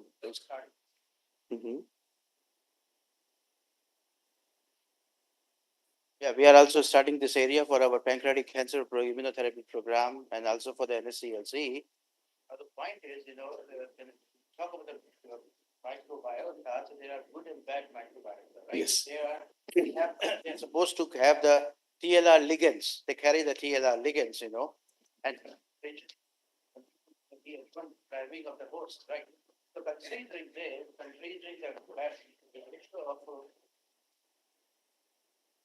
considering the ratio of good and bad microbiota, how do you address the TLR polymorphism as one of the barrier in this concept? So because TLR polymorphism would play a very important role, and if this is the case, then using a standard TLR agonist like CPG or something would make more sense, along with the R48848, like as a endosomal TLR7 or 8. So what is your take home on this, considering the TLR4 and 2 polymorphism? I specifically, because as we are focusing mainly for the adaptive immune part, and we recently also found that the antibodies, the B cells that are infiltrated, they are also binding with the cancer cells. So we are focusing on this, but this is also important, and we can discuss this later. Say, but I have never thought about No, I think it makes sense since you have started just now. So I think it's my suggestion to include in your research program a TLR specific immune cell infiltration in the gut or into the tumor microenvironment. That will probably give the way, because we know that TLR2 and 4 in the hypoxic condition support endothelium and calf, not to the immune cells. So this is where disparity need to be addressed. Yeah, that's all. Okay. Thank you. So I assume this happens in some of the other cancers as well, like prostate or pancreatic cancer. What is the thinking about how the bacteria or their antigens actually reach the tumor? Is there leaky This gut? is a fantastic question. Yes, because they are primarily protected with the mucosal lining, and I do not know the answer. I'm trying to learn this. So there are some paper recently from a French group. They are telling that when there is an infection in the gut, or the somehow not leakage of the gut, but the inflammation, that helps the exposure of the immune system to this, and this is how we get our blood group, right? I mean, our blood group, for instance, if I am A positive, I have anti-B antibody in our blood. So how these were exposed with the gut microbiota's epitopes that are shared? We do not know the answer, but probably because of some of the inflammation at some point of the life, it is getting exposed to the immune system, and we are having the memory cells. But it is all, it is there, and I do not know the answer yet. But somebody else also asked me the same question. Okay, but it's not leaky gut, you think? No, I mean, leaky gut is not so common, right? And people may not believe in leaky Yes. gut either. So, but I do not know the answer yet. But that's something that we have to understand. Okay, if I may ask one more question. So you mentioned that in children or infants who are given antibiotics, the chances of colon cancer or perhaps any other cancer is higher. Has anyone looked at incidence of metastasis in cancer patients who get infected? Does the incidence of metastasis increase in those patients? That's what our director also asked me when I was presenting in front of him, that when they have some observation that because they give a long course of antibiotic after the surgery, he was referring about head and neck surgery. So, like, what is the consequence of this treatment? But what we are showing here is the development of these memory cells early in the life. Once the memory cells are there, even if you deplete the microbiota, this is something that is very immunological, that even if you deplete the bacteria from the gut, if you already have the memory cells, then you have the memory cells. By the time the gut recovers and gets the bacteria again, or even if they don't get the bacteria again, you already have the memory cells. So what I'm trying to emphasize here is the early exposure of the antibiotic before the microbiota is developed. Because before the maturation of the thymic maturation and self-non-self recognition, those things happen. If we deplete the microbiota, then the system is not equipped to produce the memory cells. Once the memory cells, so if it is in an adult, it is different than what we are trying to show. That's why we took this just weaned mouse. And because referring to the publication about the pediatric, exposure, newborn exposure to antibiotic, and then later they have a propensity to get cancer. So that's what we are trying to hit.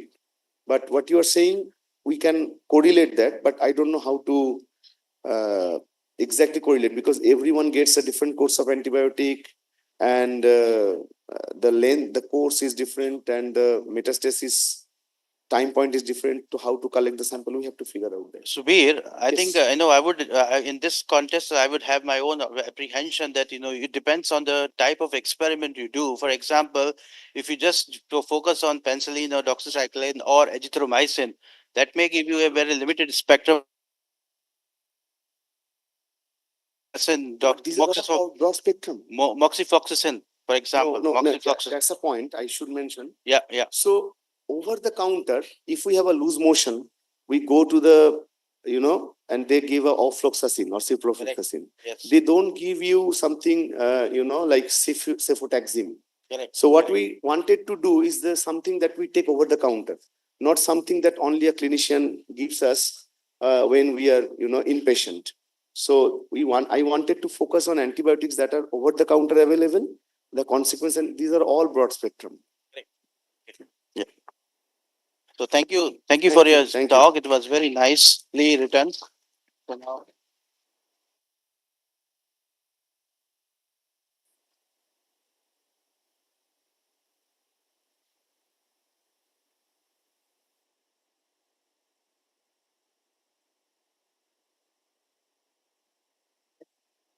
Our second chairperson has just joined in. We welcome Dr. Swati.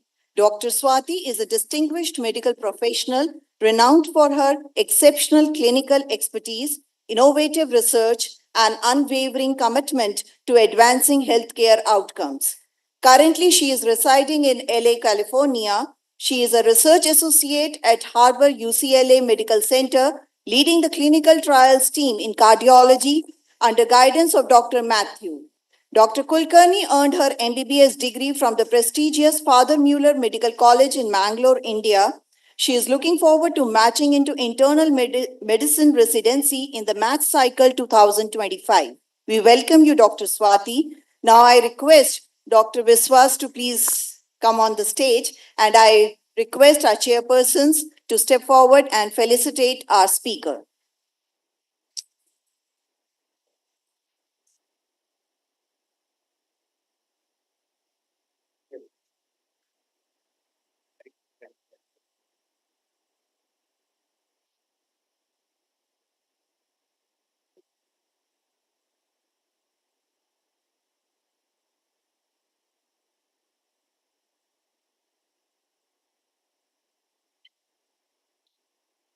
So the next person coming on stage is Dr. Sushanta R. Chaudhary.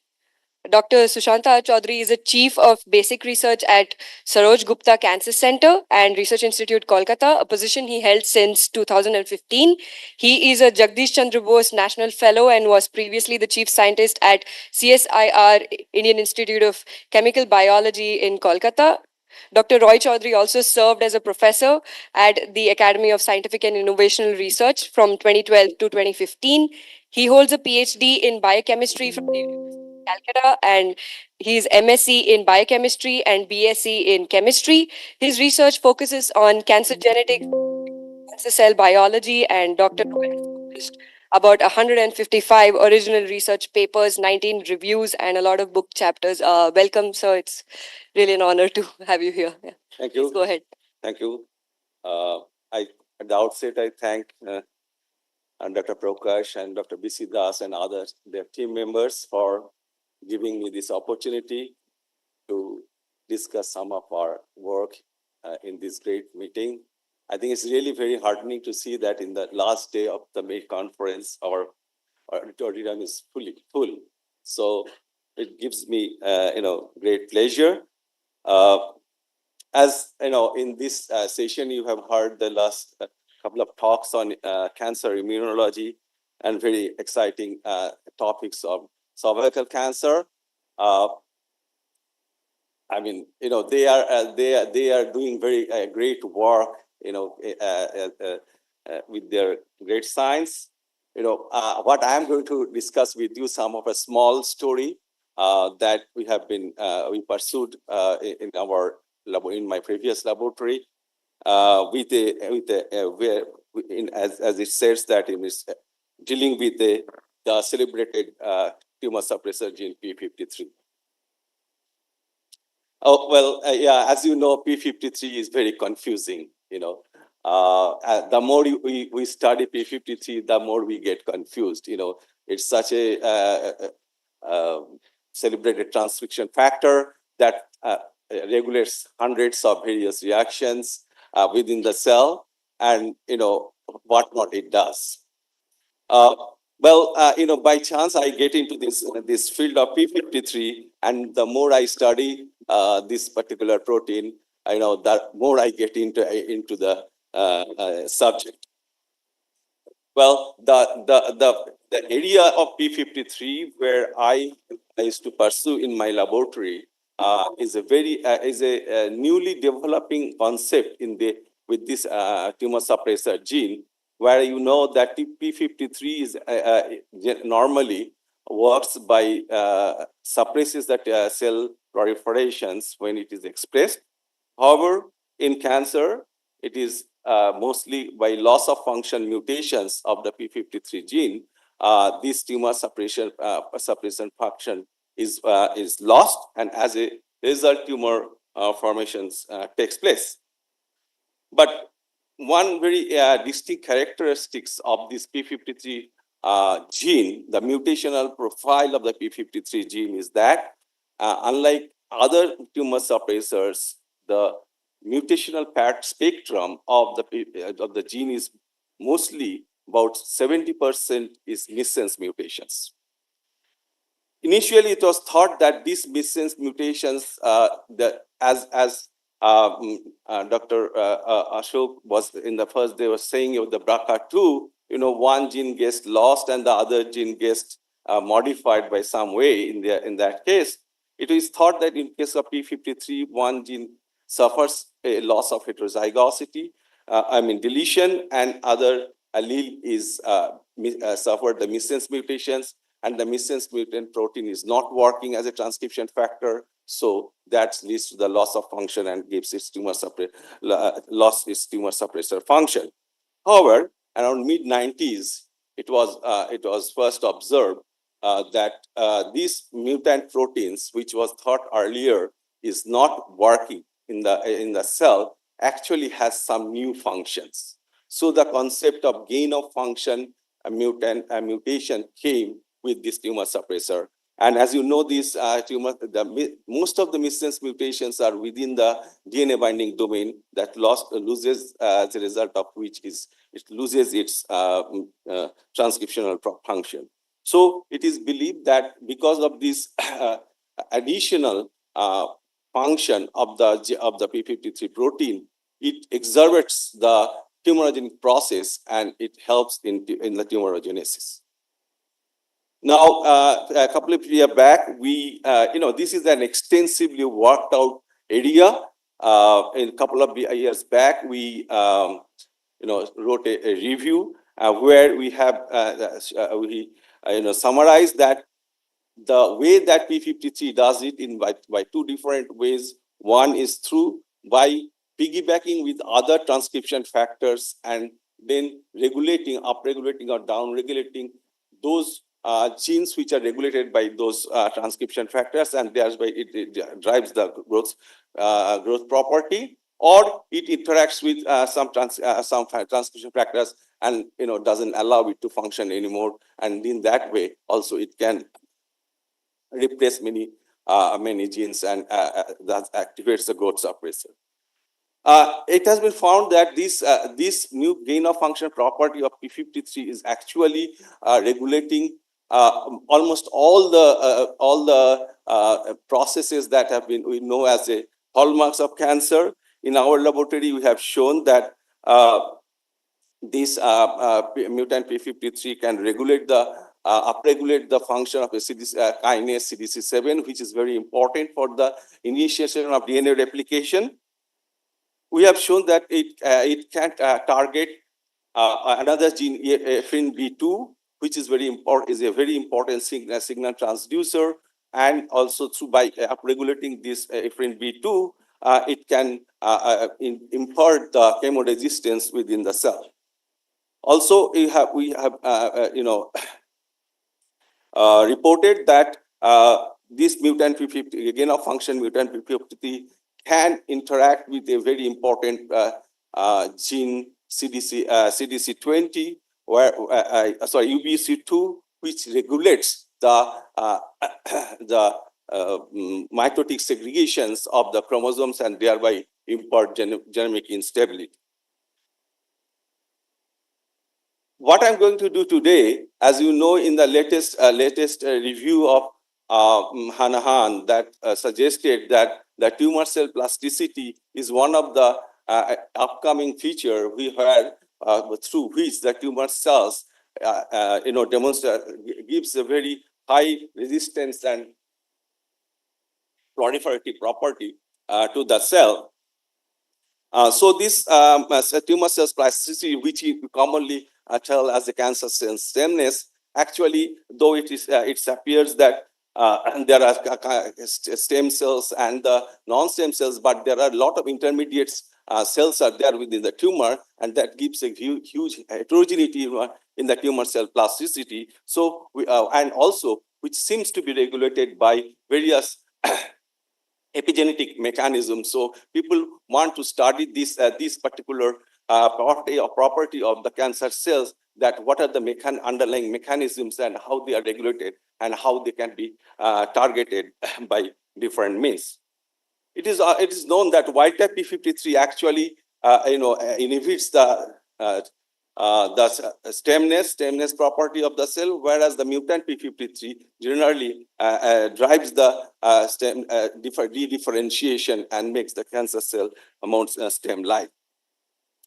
So, in our previous study, we have reported that in a H1299 xenograft model, we have shown that if we knock down the CDC7, the tumorigenic property is greatly reduced by inhibition of the replications, as well as in a endogenous mutant cell line SW480 xenograft model. We have shown that we can make the cell more sensitive to the chemotherapeutic agents like 5-fluorouracil if we knock down the FNB2.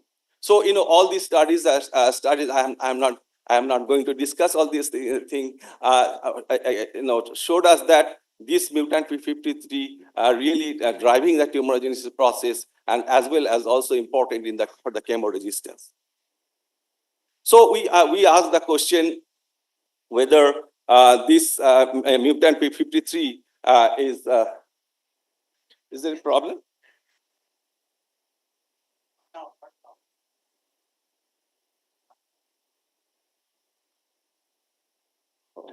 Okay. Yeah. So we asked the question whether this mutant P53, gain of function mutant P53, can induce the stemness in the cells. As you can see, it can. Let me see.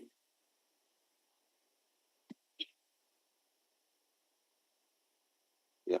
Okay. So whether it's sameness, as you can see, in the isogenic stable cell lines of mutant P53 or in transient transfection assays, the presence of mutant P53, the ARTS175H and 273H, can induce the stemness markers, as well as when we knock down in a mutant P53 in a stable line, we see there is a decrease in the stemness markers.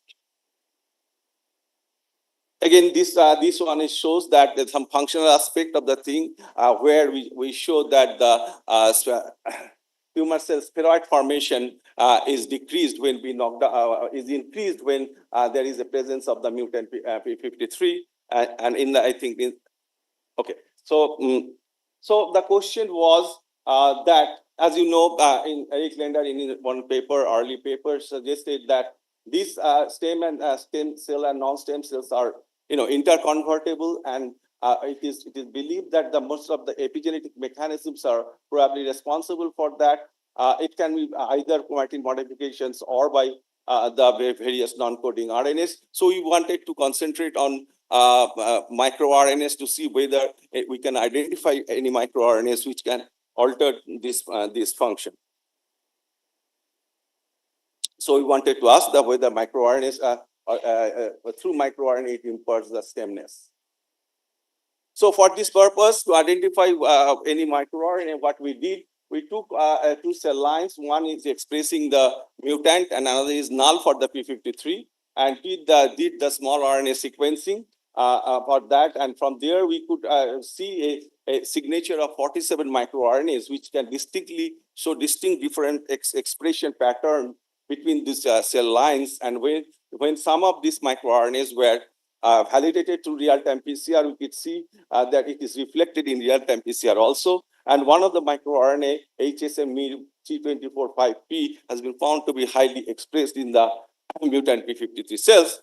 And it was known that from the literature, this particular microRNA has some role in the stemness process in other cancers. So we focused on this particular microRNA, and we could show that when this microRNA is upregulated in the stable mutant p53 line, or also if we transiently transmit this microRNA level goes up, and in endogenous mutant cell line, if we knock down the p53, then this microRNA level goes down. So suggesting that this mutant p53 upregulates this microRNA.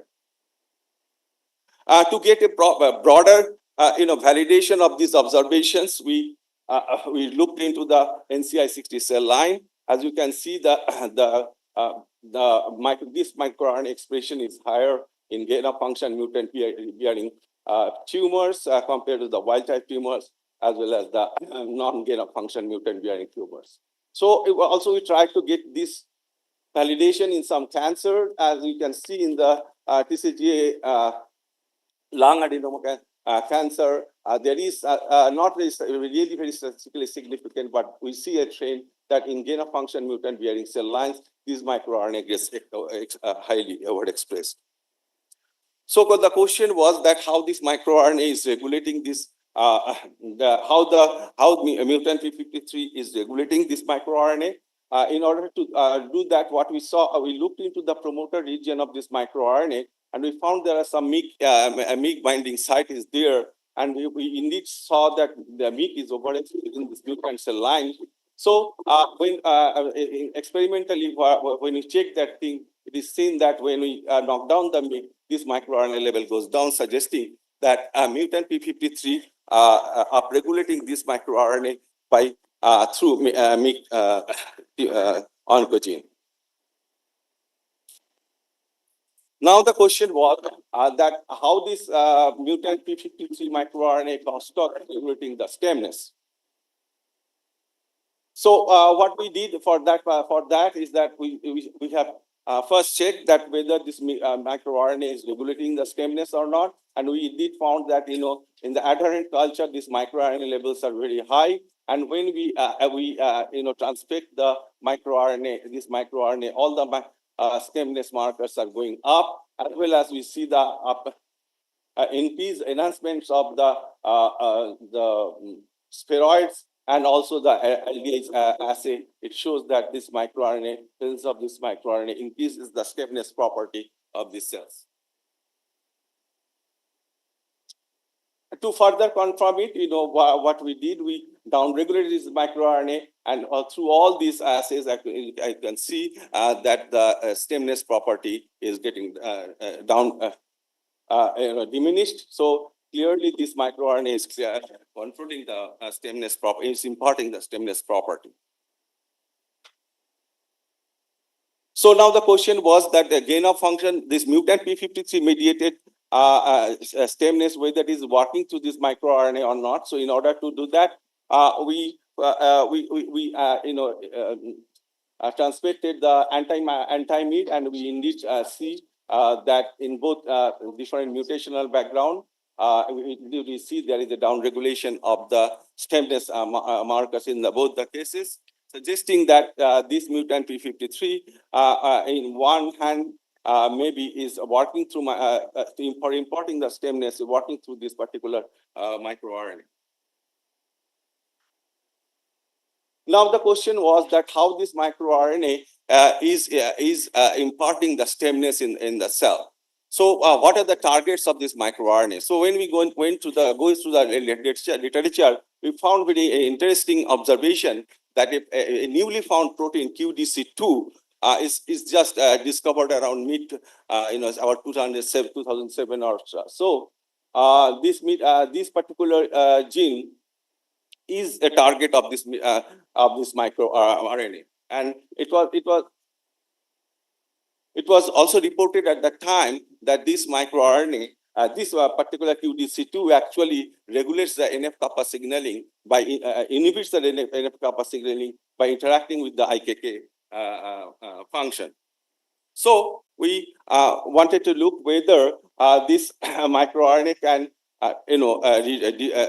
its expression can diminish the QDC2 expression, and we indeed found that both in endogenous cell line as well as when we measured the when we overexpress, rescue this experiment with QDC2 overexpression, we can find the similar observation. And again, in order to get the validation of this observation in a broader aspect, we analyzed the CCLA database for the correlation between this microRNA and the QDC expression, and we indeed see a negative correlation, as well as in the TCGA loud data set, that cohort, we see there is a trend in negative correlation. So this microRNA, by inhibiting the QDC2, actually the imparting the stemness property in these cells. So then we asked the question whether this mutant P53, expressing cells where the QDC table is low, and indeed we see that yes, that in mutant cells the QDC2 level is low, and if we inhibit the microRNA with anti-MEAT, then again QDC level goes up, and there is also in the database CCLE data sets as well as in the now data set, there is a negative correlation between P53, presence of P53 mutations and QDC expressions. So probably the gain of function mutant works to the microRNA, upregulates the microRNA, which inhibits the QDC2, and thus the CSC characters appears. So finally, we wanted to know what is the mechanism through which QDC2 is working. As you know, there are many different signaling processes, controls the stemness property, and NF-kappa is one of them. And as I said, that QDC2 has role in NF-kappa pathway. So we saw that in presence of this, when this microRNA is downregulated, the nuclear localization of the P65 is diminished, suggesting that it affects the NF-kappa pathway.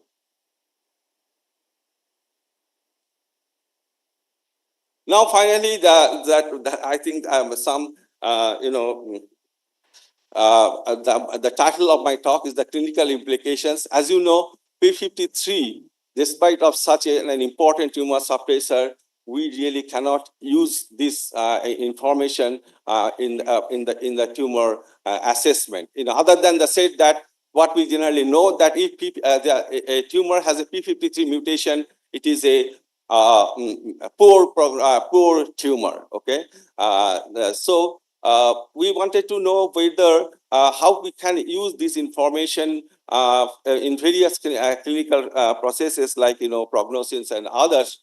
So when we observed these things, what we wanted to know whether the presence of mutant P53 together with the expression of this microRNA has any correlation or shows any kind of a pattern that can suggest that this can be used as a prognostic marker. So we searched the TCGA lung carcinoma as breast cancer cells, breast tumors. In both the cases, we have found that presence of this mutant P53 together with high expression of this microRNA gives a very poor prognosis of this tumor. So that gives some clinical relevance of this study. And what we are now trying to actually to see how since by per se P53 is not showing any clinical differences, whether we are not present now approaching trying to understand two things that whether mutational difference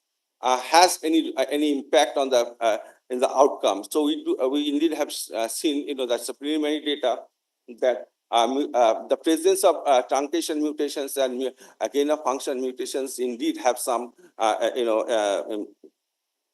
something to say about the tumor prognosis, as well as that if we can add another parameter with the P53 mutational status, that can have some importance in the tumor prediction. So that's what we are now at present trying to decipher in much detail. So in conclusions, this is the model that what we have proposed, that in the P53 null cells, because this particular microRNA's level is low, QDC level is high, so it inhibits the IKK, so NF-kappa signaling cannot work, so stemness markers cannot be expressed. Whether in this P53 mutant bearing cell, this microRNA is high because this mutant P53 is driving the c-MYC expression, and that downregulates the QDC2. As a result, the IKK now can work, and the NF-kappa signaling pathway can work, and that can import the sameness property into the cell. So these are the summaries that what we just discussed, that this mutant promotes the CSC phenotype, c-MYC level is important for that, and this probably are working to this microRNA, and this microRNA through QDC2 and NF-kappa pathway, and there's some clinical relevance we need to see with this thing. These my students, and the work that I have presented is done. She has done this work, and I have support of many other basic scientists collaborators as well as clinical collaborators, and also various financial support from various agencies. Thank you. And this question is there.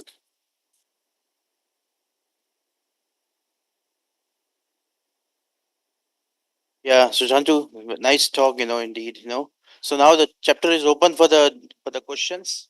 If any questions, please. Yeah. Yeah. Okay. So, thank you. Yeah.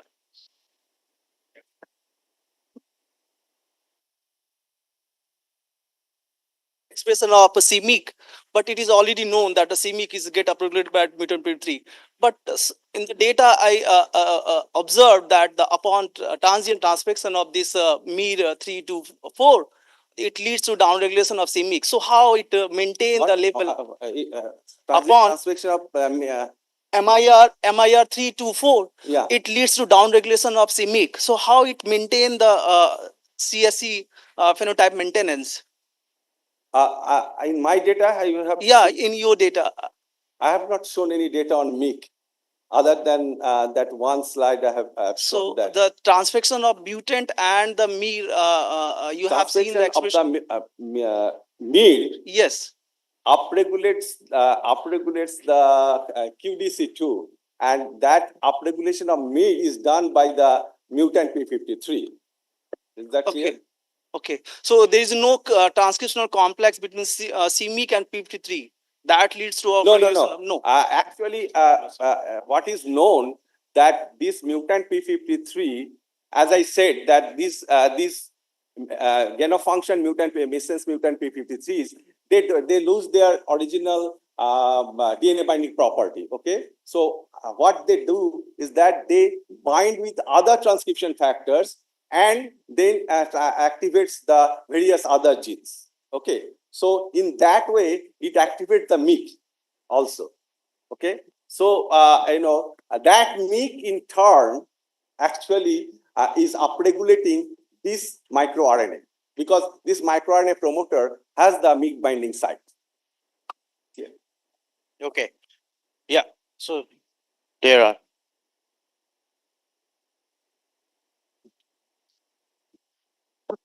Excellent work, sir. My question is related to the target of MIR, which is CUEDC2.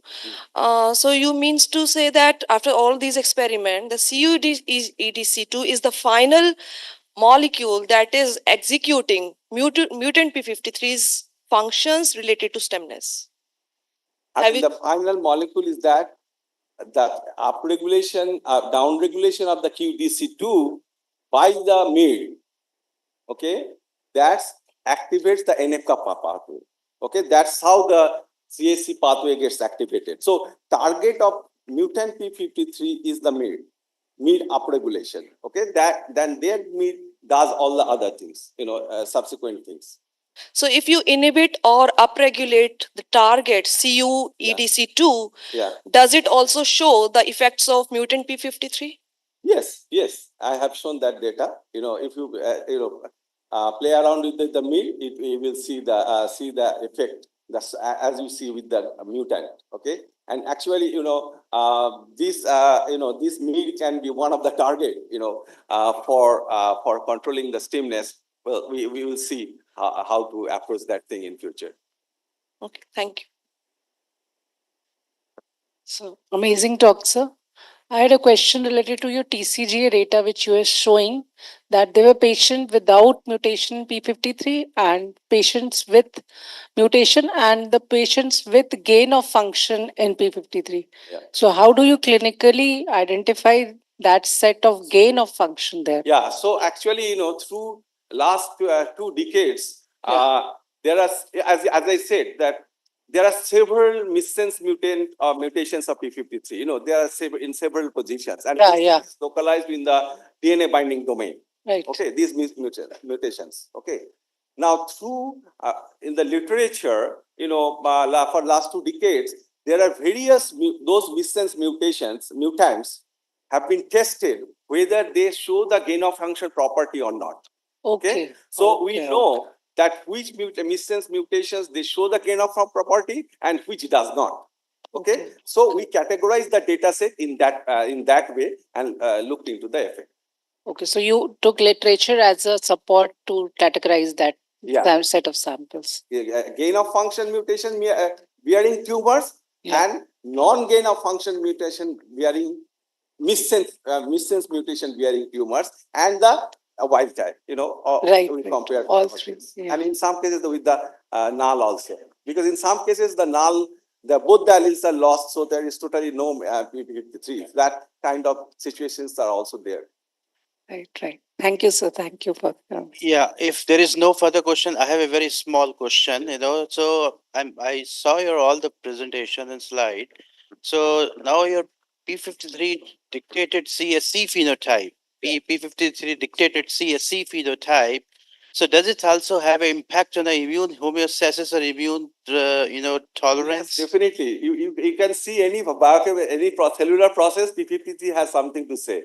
Definitely, there are lots of reports are coming that this mutant P53 modulates the immune profile of the tumor cells as well as the environment. So, but we do not work in that particular area. So, why I'm asking this question, because we are working on the tumor macrophages, and tumor macrophages is a very good friend of the CSC, right? Yeah. And they both require, it's basically hen and egg, in the TME, which come first, and which support womb, for example. So just to dissect this dichotomy, I am very keen to see whether the CSC, which is under influence of mutation, P53 mutation, are also influencing the TAM. Yes. Because that will be a take home, probably one of the take home. Sure. Hi. Very nice study, sir. I thoroughly enjoyed the presentation. It's true when you said that there's poor prognosis when there is P53 positive gene in cancer studies and also treatment perspective of it. My question is, how can we run the microRNA sequencing of the mutant P53 as a screening modality in the clinical setting? How can we run the sequencing of the microRNA of mutant P53 in a clinical setting as a screening process? In a as a screening tool.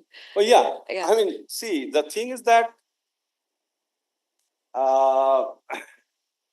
you can do the small RNA sequencing, obviously, to look for the microRNA. But once the microRNA, the microRNA that if you have identified some microRNA, one or more, we can do the real-time PCR. All these various technology can be used for screening.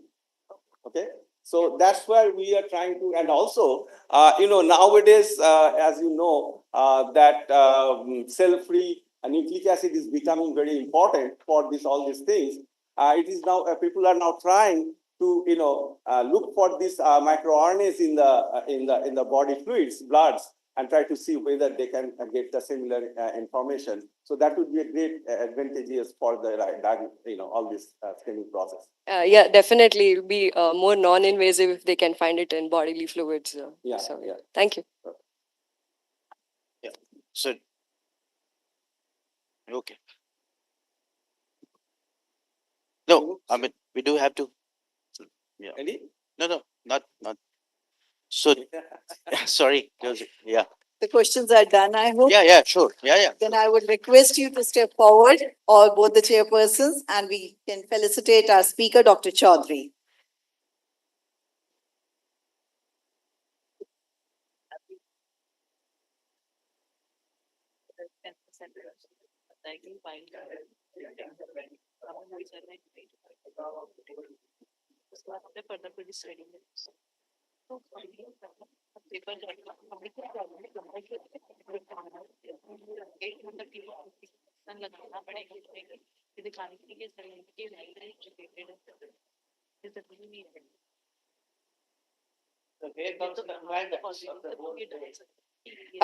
Introducing Dr. Sunil Martin.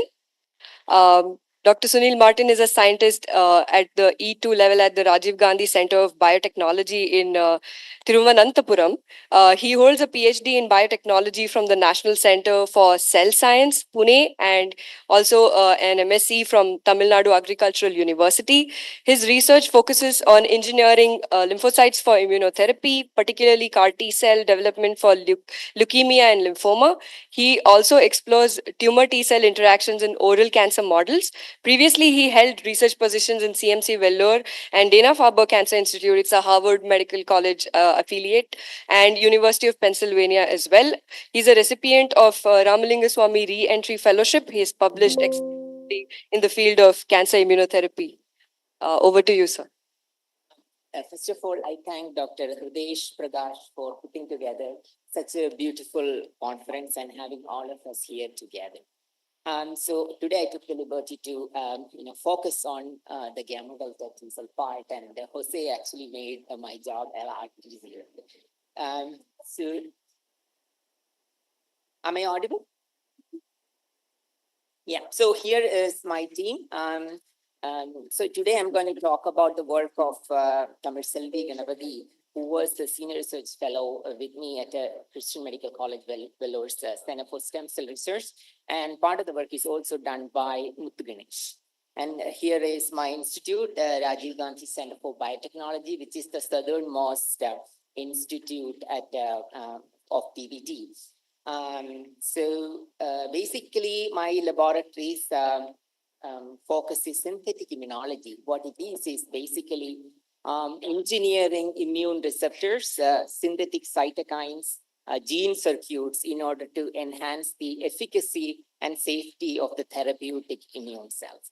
So the workflow involves computational analysis in molecular biology and a lot of immune cell expansion and engineering and assays and assay optimization and characterization. So for today's talk, I'll give a brief overview about cancer immunology in the context of adaptive immune cell therapy and gamma delta T cells as a versatile therapeutic immune effectors, and to touch base on the concept, workflow, results, and summary. So as the recent study demonstrated across 204 countries and territories over the past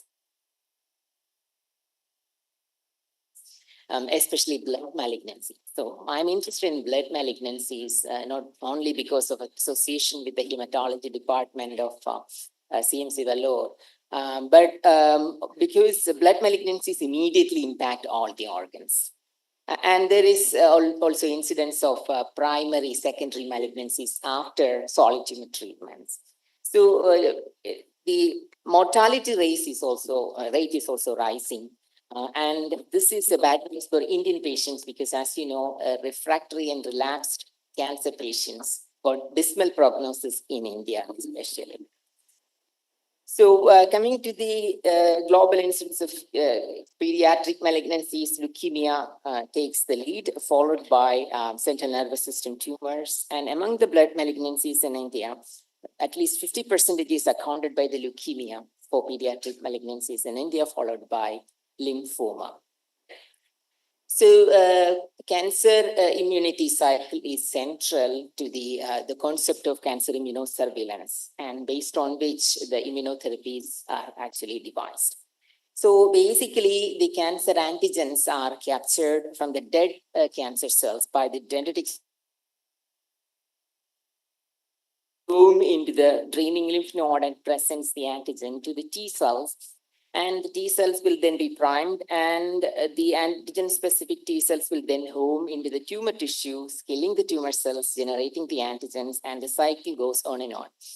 Alpha, beta, and gamma delta T cells, gamma delta T cells and NK cells, especially, can kill the tumor cells and then generate the antigen without prior potentiation, and supplementing the T cells, which has ready-made T cell receptors or in sufficient numbers, can actually crank the immune response much faster and then boost the anti-tumor immune response. And that is the principle behind the adaptive immunotherapy. Towards this end, we have several lines of research. We are primarily focusing on alpha, beta, and gamma delta T cells. And so I'm going to talk only about the gamma delta T cell expansion, but we are also having projects wherein we are trying to redirect the gamma delta and alpha, beta T cells against CD19, CD37, and CD20. We are also sensitizing the tumor cells to the adaptive immunotherapy by pre-treating them with epigenetic regulators such as EZH2 as well.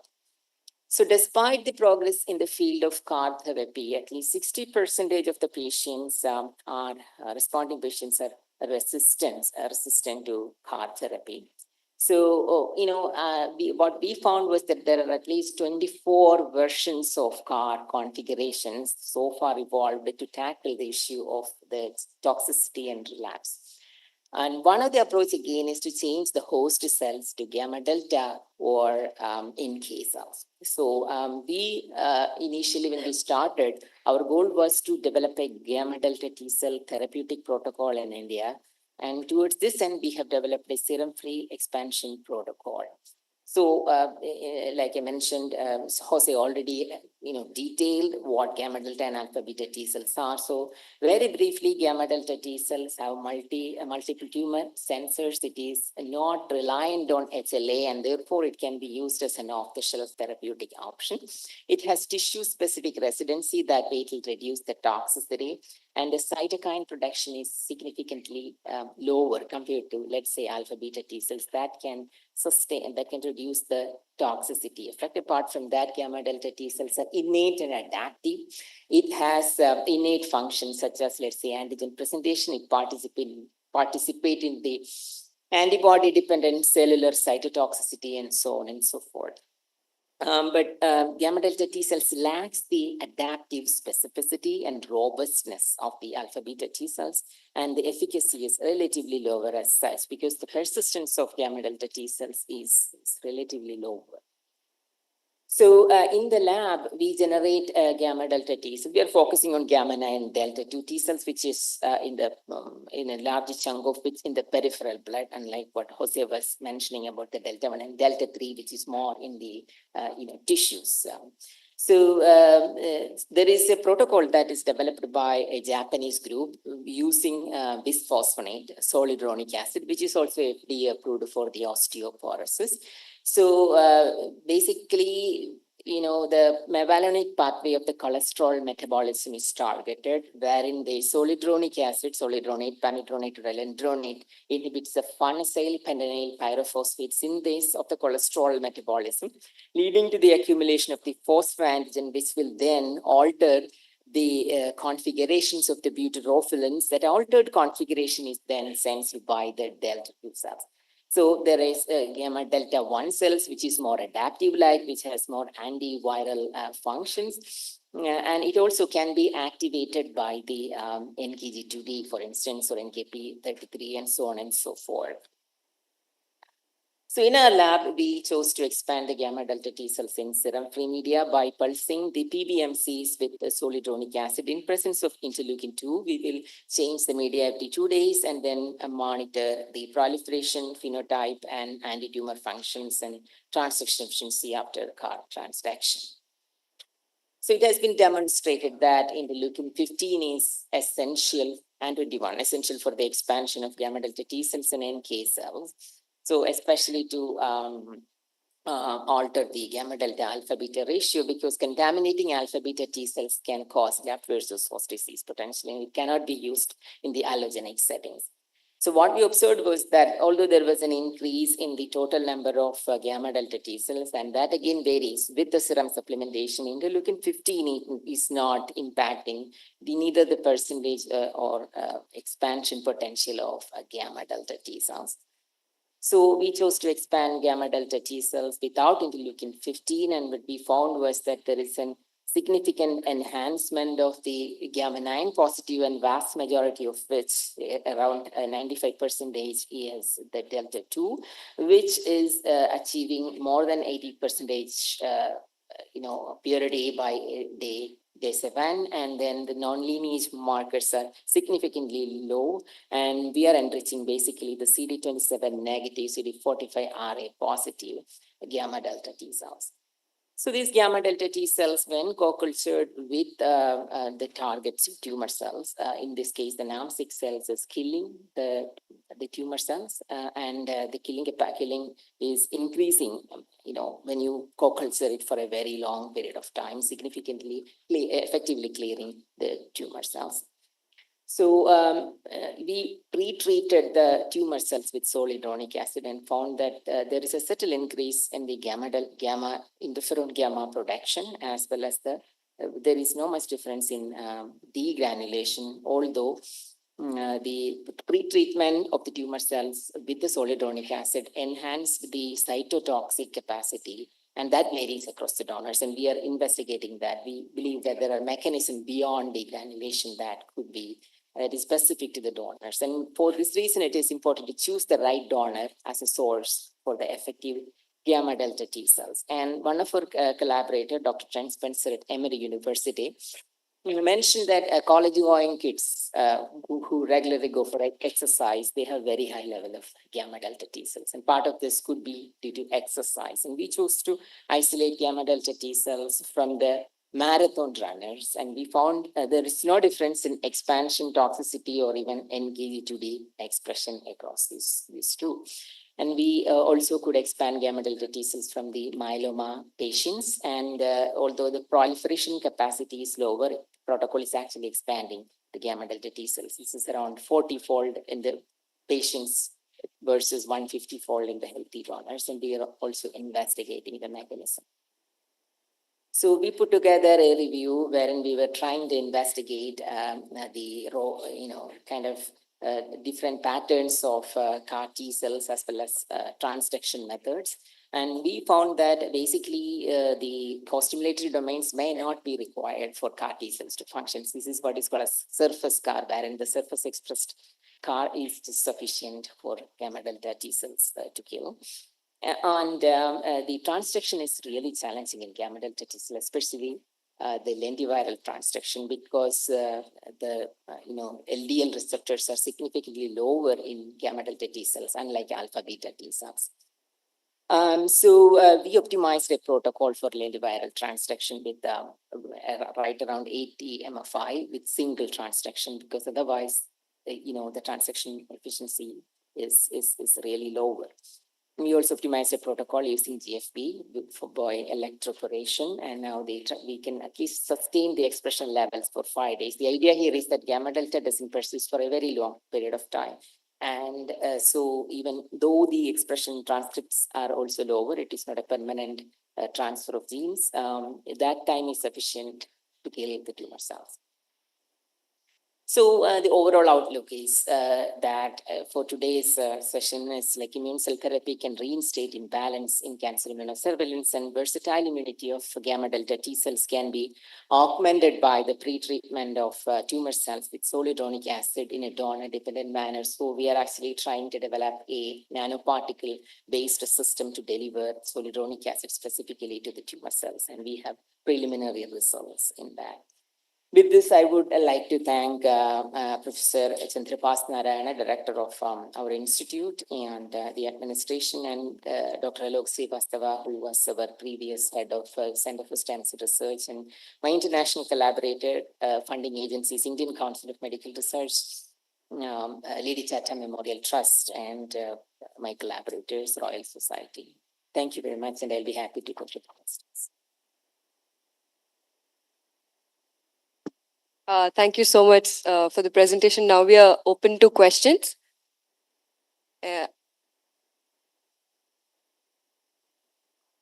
Any questions? Okay. So, as you know, zoledronic acid is used in patients who have, bone-related issues. Would this be useful in vivo as well?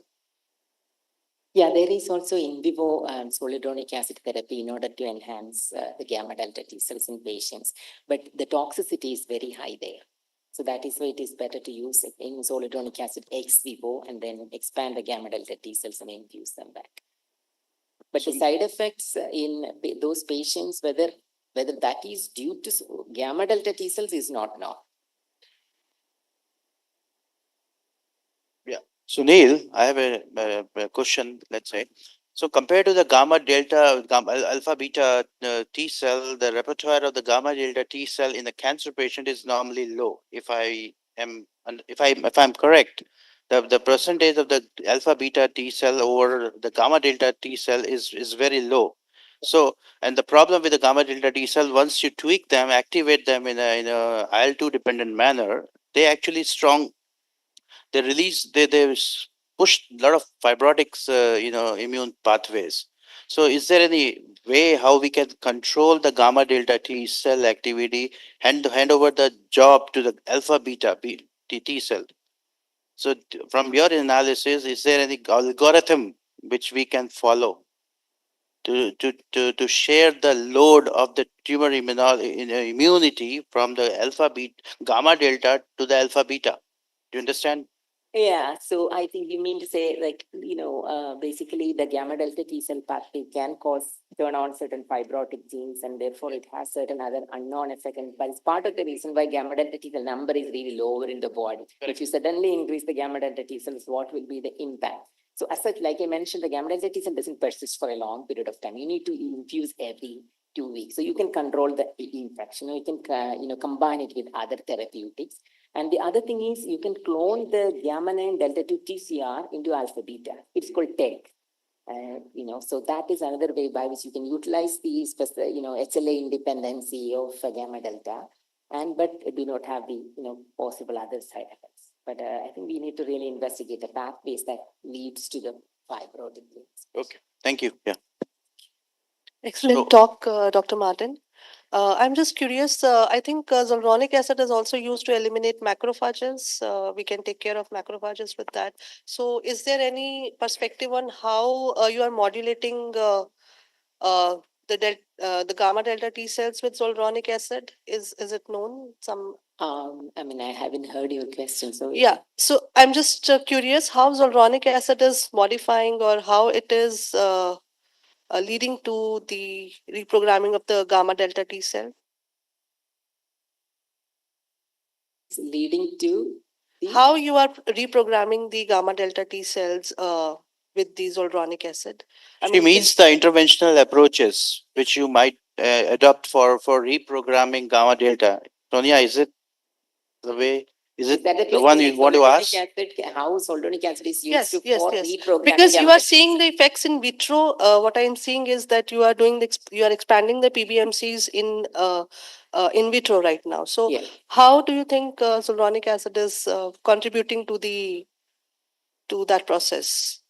So, like you mentioned, zoldonic acid is an inhibitor of farnesyl pentenyl pyrophosphate synthase of cholesterol metabolism of Oh, the right. monocytes. Right, So when right. you add zoldonic acids in the monocytes, the phosphate antigens will increase. Phosphoantigens will increase, which will then change the configuration of the butyrophilins. So that altered configuration is sensed by the gamma 9 delta 2 T cell receptor, and then it will expand. Perfect. So that's how it's changing. So if you have to really reprogram, then you have to engineer the gamma delta T cells with CAR, for instance. Perfect, perfect. Thank Did you. I answer your question? Yes, yes, yes. Yeah. Sunil, really nice talk. I'm just curious to know can this therapy be used as a universal for solid liquid tumors, both, or you are just it is primarily for the liquid tumors? Yeah, so that is what Jose was also mentioning, because there is tissue specific residency for gamma delta T cells. The advantage is that the toxicity can be controlled.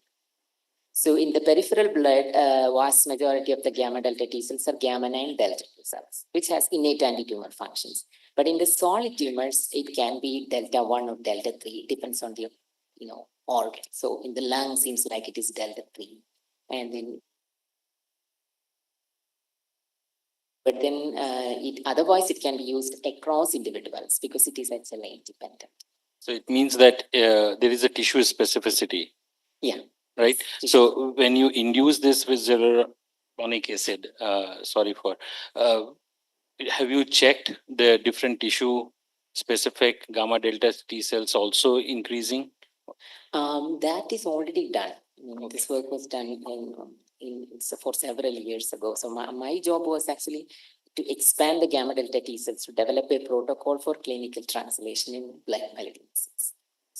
Well, Sunil, I think I may just point out here, coming to the residency aspect of the gamma delta T cell, that's very important. The point is, it's like, native person going out of his house, and he is getting sensitized or feel insecure. So for that reason, I think TFH, will TFH response may guard the person. So I personally feel that gamma delta, if you want to mobilize the gamma delta T cell based therapy, you need to take care of the follicular T cell also. Any other question? Then, if not, then so we are happy to announce that we close the technical session of the whole conference. Yeah. Thank you so much, Sid. I would like to call the session chairs to kindly felicitate Dr. Martin.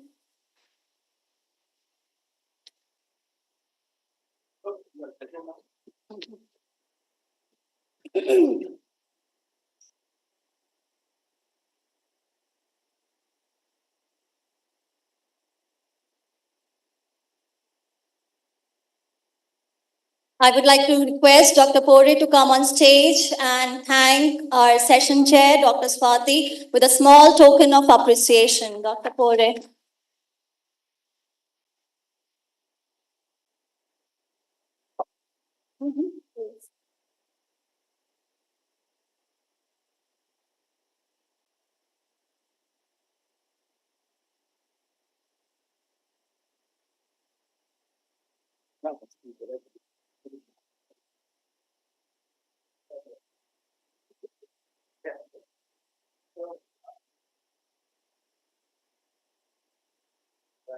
So with this, we end the session right now. You all are requested to proceed to the lounge for the high tea. Soon after this, we shall be starting the valedictory session here at the IT board.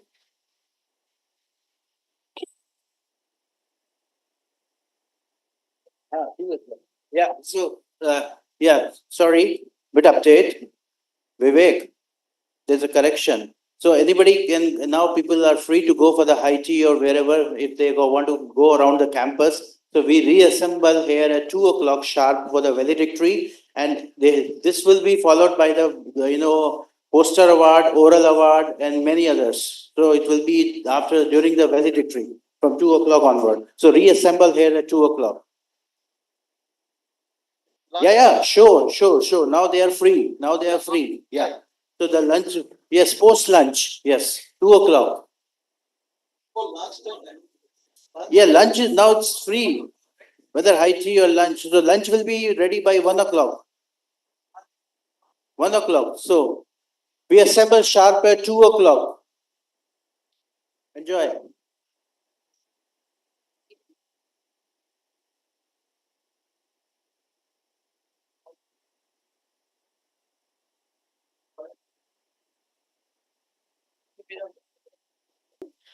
Respected Vice Chancellor, AUUP, Dr. Balvinder Shukla, ma'am, all the respected dignitaries, esteemed invited speakers, all the esteemed guests, deans, directors, head of the institutions, faculty members, students, conference participants. I, Dr. Gayatri Sharma, and Dr. Sonia Kapoor, extend a very warm welcome to you all. It is with great pleasure that we have gathered for the concluding ceremony of the 5th International Global in Cancer and Cancer Immunotherapy, being organized jointly by Amity University and the South Asia chapter of GCC. I humbly request all the dignitaries to be kindly seated on the dais. Names. I request Professor B.C. Das sir, Professor Dr. Selvamurthy sir, distinguished chief guest Dr. N.K. Ganguly sir, Pro Vice Chancellor Dr. Chandradeep Tandon sir, to be kindly seated on the dais. I request Professor Vishwas to kindly be seated on the dais. I also request Dr. Sergey, Dr. Celine Gangora, Dr. Vivek Rangnekar, and Dr. Prasanna to kindly be seated on the dais. Ladies and gentlemen, please give a big round of applause.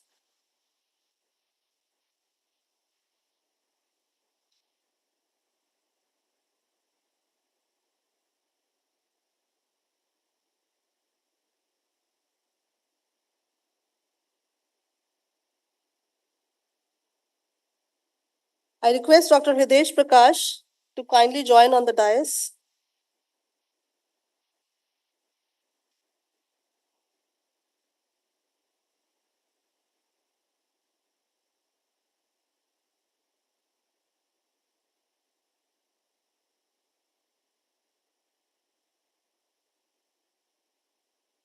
So as a tradition at Amity, we welcome our guests with Tulsi sapling, symbolizing purity, positivity, and happiness.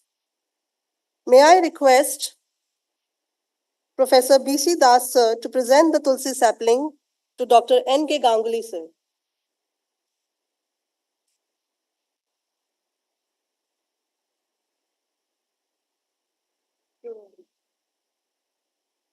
Please join me in welcoming Dr. N.K. Ganguly.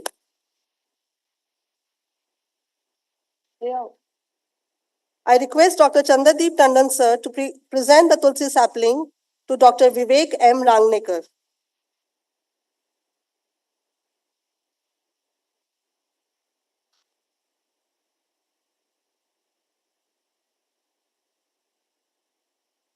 I request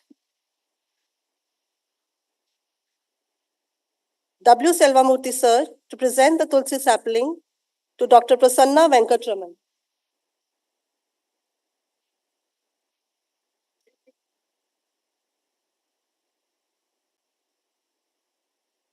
Ladies and gentlemen, please join me in Dr. Prasanna.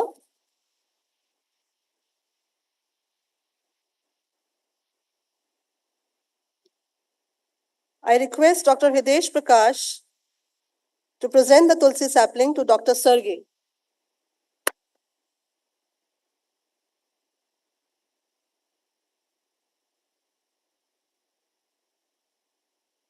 A big round of applause, please. I request Dr. Subhajit Biswas to present the Tulsi sapling to Dr. Celine Gangora.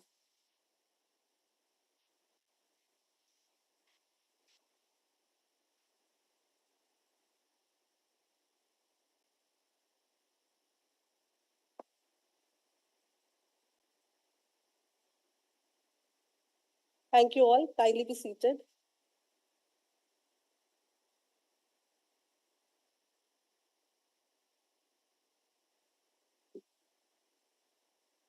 It is my immense privilege to invite Professor B.C. Das, sir, the chairperson of the conference, the chairman of Amity Institute of Molecular Medicine and Stem Cell Research, Dean of Health and Allied Sciences, AUUP, Chairman, University Research Council, and Vice President of Amity Science, Technology and Innovation Foundation to deliver his welcome address at this inaugural ceremony, at this valedictory ceremony.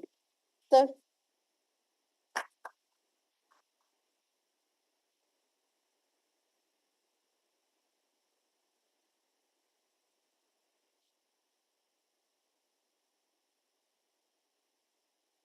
Very good afternoon to one and all.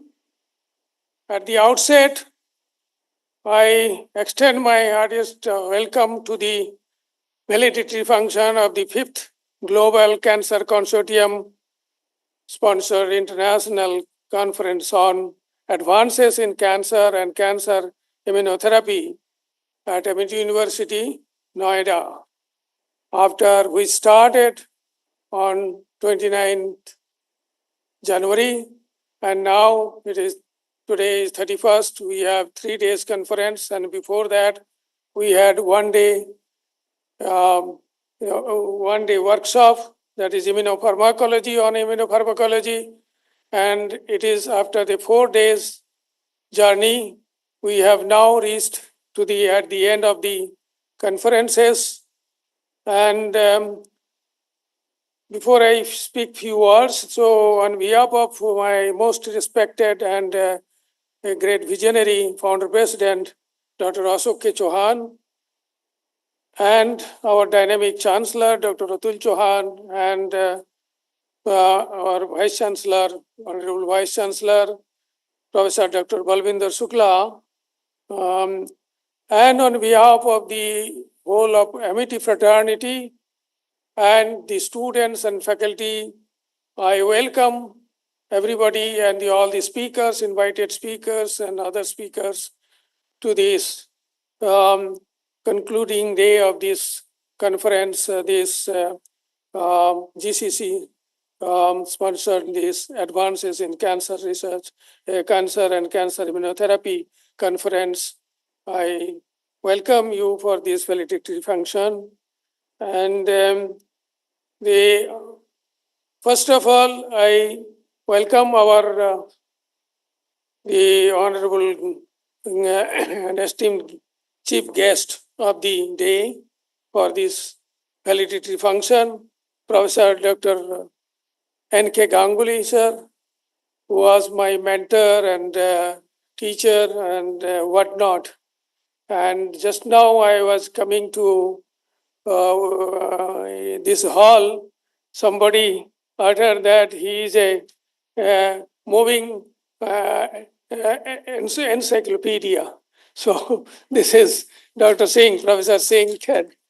So, and his memory power is to the power infinity. He was the Director General of the ICMR, very successful for a long term, and during which time I was the director of the then the ICPO, now it is called NICPR. So I was director there. So I had the golden opportunity to have his mentorship. And so I thank you, sir, for making it convenient to come to this the meeting and bless us. And I know the other dignitaries are our speakers, that we are going to honor them with the honorary professors. So Professor Danny Welch, who has to catch the flight, so he has left, and then Sergei Nedosparkov, from Russia, Dr. Celine Ngoda is from INSERM, France, and Professor Vivek Ragnikar, the radiation oncologist, and from US, and also Dr. Prasanna. So Prasanna Venkatraman, who is the president of GCC Southeast Asia chapter and deputy director at ACTRAC Mumbai, and other our own colleagues, Professor Tandon, Professor Chandradeep Tandon, who is our additional pro vice chancellor and dean, faculty of biosciences and biotechnology, Dr. W. Selvamurthy, who is the president of ASTIV, Amity Science, Technology and Innovation Foundation, and DG ADCI, as well as he is the chancellor of the Amity University, Chhattisgarh. So, and I hope everybody is covered, and my colleagues, of course, my colleagues, Dr. Hitesh Prakash and Dr. Suprajit Biswas. So, and all the students and all the participants, the delegates and all the speakers, whosoever is left over, because many people have left. So those invited speakers and other speakers who are here. So welcome to this validatory function. I welcome.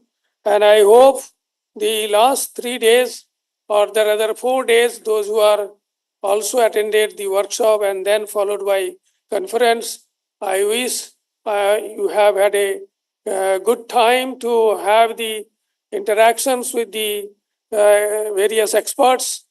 And I think it's a excellent opportunity, as because of the fact that the conference went on every day up to 7 o'clock or 7:30. So long, and there are all people who are present in the hall. So that indicates that it was a really good scientific feast, rather the last 3 days, or including a half a day of today, that it is a scientific feast, that there are a huge number of aspects have been not only in cancer or cancer immunology, but many other aspects have been discussed, and there are very excellent speakers, and they were all chosen speakers have been taken, and they have spoken. There are not a single talk which can be called as it's not a good talk. So it was all excellent talks, and I hope you have been benefited and you have gained a knowledge gain. You have had excellent knowledge gain. So now that it has come to an end, so I thank you so much for your patience and have this learning, interactive learning throughout this conference. Thank you very much. Once again, welcome. Thanks a lot, sir. Now, I request Dr. Suprajit Biswas, Director, Amity Institute of Molecular Medicine and Stem Cell Research, and the convener of the 5th International Global Cancer Consortium Conference, to present the conference report. Good afternoon, everybody. I know it's a most tough job in the conference, but Hitesh Prakash has given me. Anyway, I know it's purposefully. Anyway, so things is that is we are running 4 days the Global Cancer Consortium, and within the platform in Amity University, Uttar Pradesh. So actually, Dr. Hitesh initiated this program and this conference with a collaboration with Dr. Vivek. Thank you, Vivek, you are here. And he's a chair GCC. And Dr. Prasanna also there. She take care of the South Asian chapter over here, the GCC. So we started our conference on 28th of January with the workshop. And in the workshop, our chief guest was Dr. Chandrasekhar Ranga. He's a Drug Controller General India Director. So you understand that is we started our program with control. So thank you, Chandrasekhar sir. He may be listening in the web. And next day we started the main conference from the 29th to today, 31st. That is, we came into the end, and with the blessings of our honorable founders, President sir, as well as most important chief guest was Dr. Rajiv Pal, and sir was the Director General ICMR, and he was present in online and given the blessing and the starting of this conference. So with the inauguration for with him, that is there is a several eminent scientists we respected a lot in India, like Professor Talwar sir was with us, Dr. M.K. Mehra from AIMS, and Professor Roth sir. Everybody know he's a this is a genius scientist and who has established the NCI in NCR, New Delhi. And along with the Rajendra Prasad sir was there, then B.B. Sharma sir from the Mohali campus, our MIT, and we started our program. So anyway, in the 5 minutes, I cannot report everything, just some glimpse. That is, we are very happy. And we feel in the 4 days, we learned a lot from our teachers. Like, first of all, I am taking the name, the Danny Wells. He was with us 4 days. Currently, he is not today in this program, but he is going airport, and he's from Kansas University Medical Center and teach an excellent subject. That is, it is a beyond hypothesis, even nobody think about before also, like mitochondrial protein can control the epigenetic changes in the nuclear level, and which is controlled by the microRNA in the cytoplasm. So I cannot explain all. So those are the things we learn from here. Now that is, I must took the name of Ashok Venkataraman, who is from NAS, Singapore, and he'll teach us the metabolic triggers. John Silk was from the Walger Eliza, Australia. Then Dr. Phillips from Germany teaches us the intrinsic immune resistance. So that is aspects, immuno checkpoints came from the Dr. Lucas from Germany. I cannot express all feedbacks and all the international speakers, but we are very happy in the conference end up with the distinguished lecture from the best institute and university throughout the world, like Levina Institute of Immunotherapy, Germany, Mayo Clinic, Florida, then Marquet Cancer Institute from Devi is there, Vivek is there. Then in the France, there is a cancer institute, so far that the best institute in some, everybody knows, that is the National Institute of Health and Medical Research. And Celine is with us today.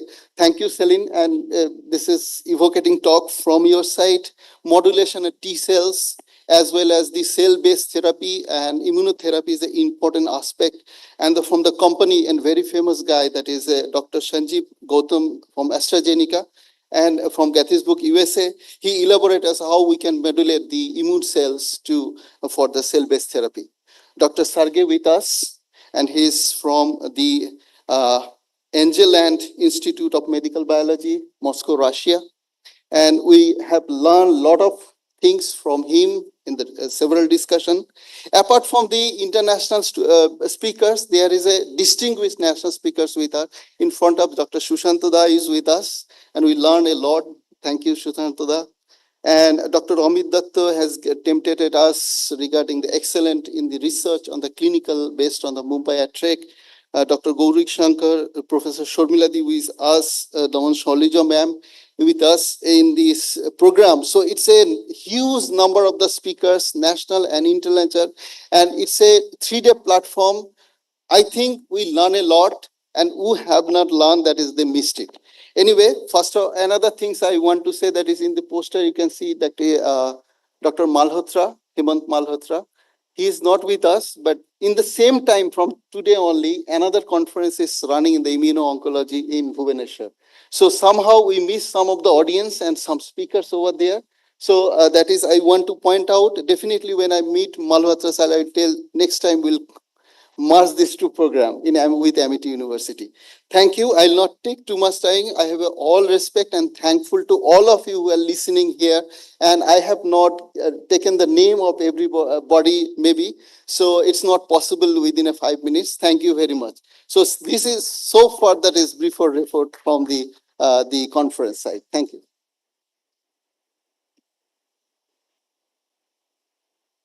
Thanks a lot, sir, for the report. I now request Dr. Chandradeep Tandon, Additional Pro Vice Chancellor, Amity University, Uttar Pradesh, and Dean, Faculty of Biosciences and Biotechnology, to address the gathering.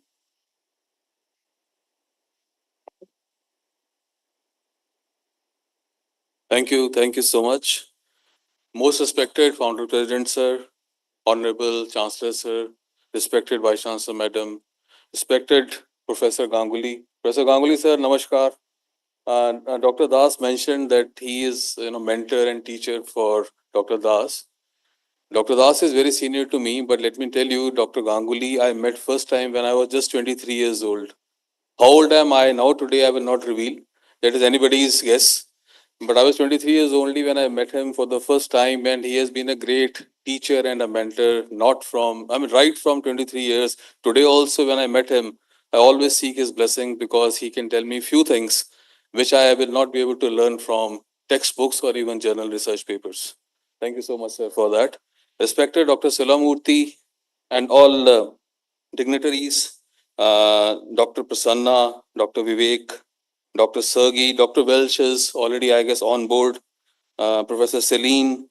Then we have Dr. Hridesh Prakash, who has been instrumental behind this very important conference, including the workshop. Thank you, Hridesh, for being so instrumental and painstakingly doing everything for that.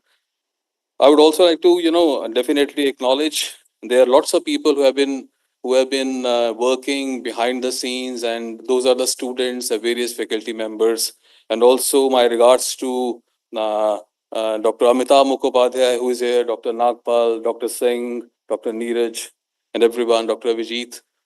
This is very, very important if you work as a team, and we have seen right from 28th when we started with the workshop. It was so informative and the response was so good. Our students, our research scholars, they didn't even not only listen to the lectures, they also participated in hands-on training, and they asked lots of wonderful questions. And these 3 days of the conference have been absolutely amazing, where everyone has learned a lot from all our renowned, esteemed speakers. And what I feel is like for a normal vaccination to come out in the market, it usually takes 10 to 15 years, as the record says. But for vaccination against SARS-CoV-2, it came out in a very record time, which everyone knows. So now the point is, which was also said by Dr. Rajiv Behel, DG ICMR, cancer is a dreadful disease and is spreading its wings everywhere. Cancer itself is metastasizing in this world.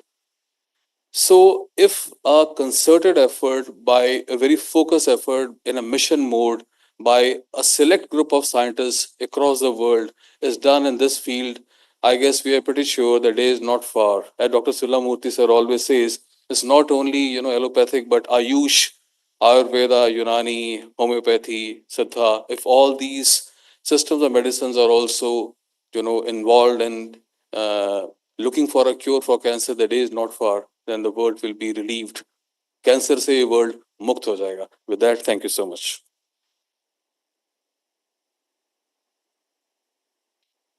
Thanks a lot, sir. Now I invite Dr.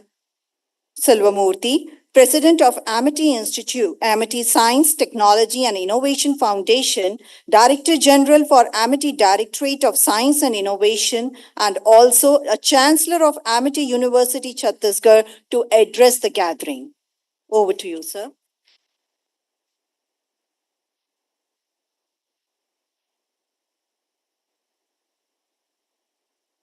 Good afternoon, friends. In any conference, the valedictory session is the most important session, in the sense that what we have achieved in these 3 days deliberation, 1 day workshop, 4 days, we have spent our valuable time span of our life. And so many people sitting, so many people watching in the online and participating. So this is the forum, the valedictory session is really take stock. What have we gained in terms of knowledge, experience, expertise? Then how do you translate them into further actions? The way ahead, the takeaways, and then make strategies. Not just only to make a proceedings, we also held under the sponsorship of Global Cancer Consortium 5th meeting. This all happened. But I think this is what we should discuss in this forum. Because in Amity University, Dr. Ashok Chauhan, the founder president, and all of us, together with him, we have created a culture, mission outcome.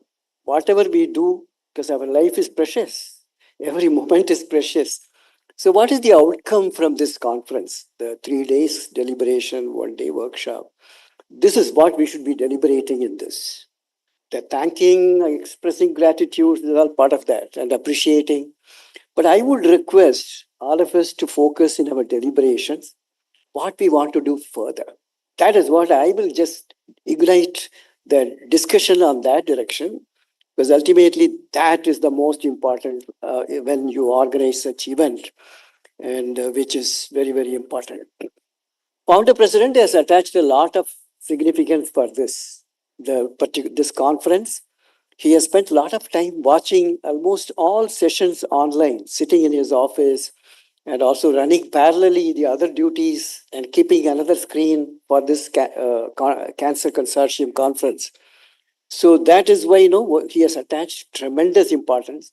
He asked me, he rang up yesterday and he said, can we find out what Amity Group has done in cancer? Can we take stock of projects, patents, publications, PhDs, which we have done, where our core competence lies in cancer? And we have a cancer research cluster. That is the first research cluster we established in Amity.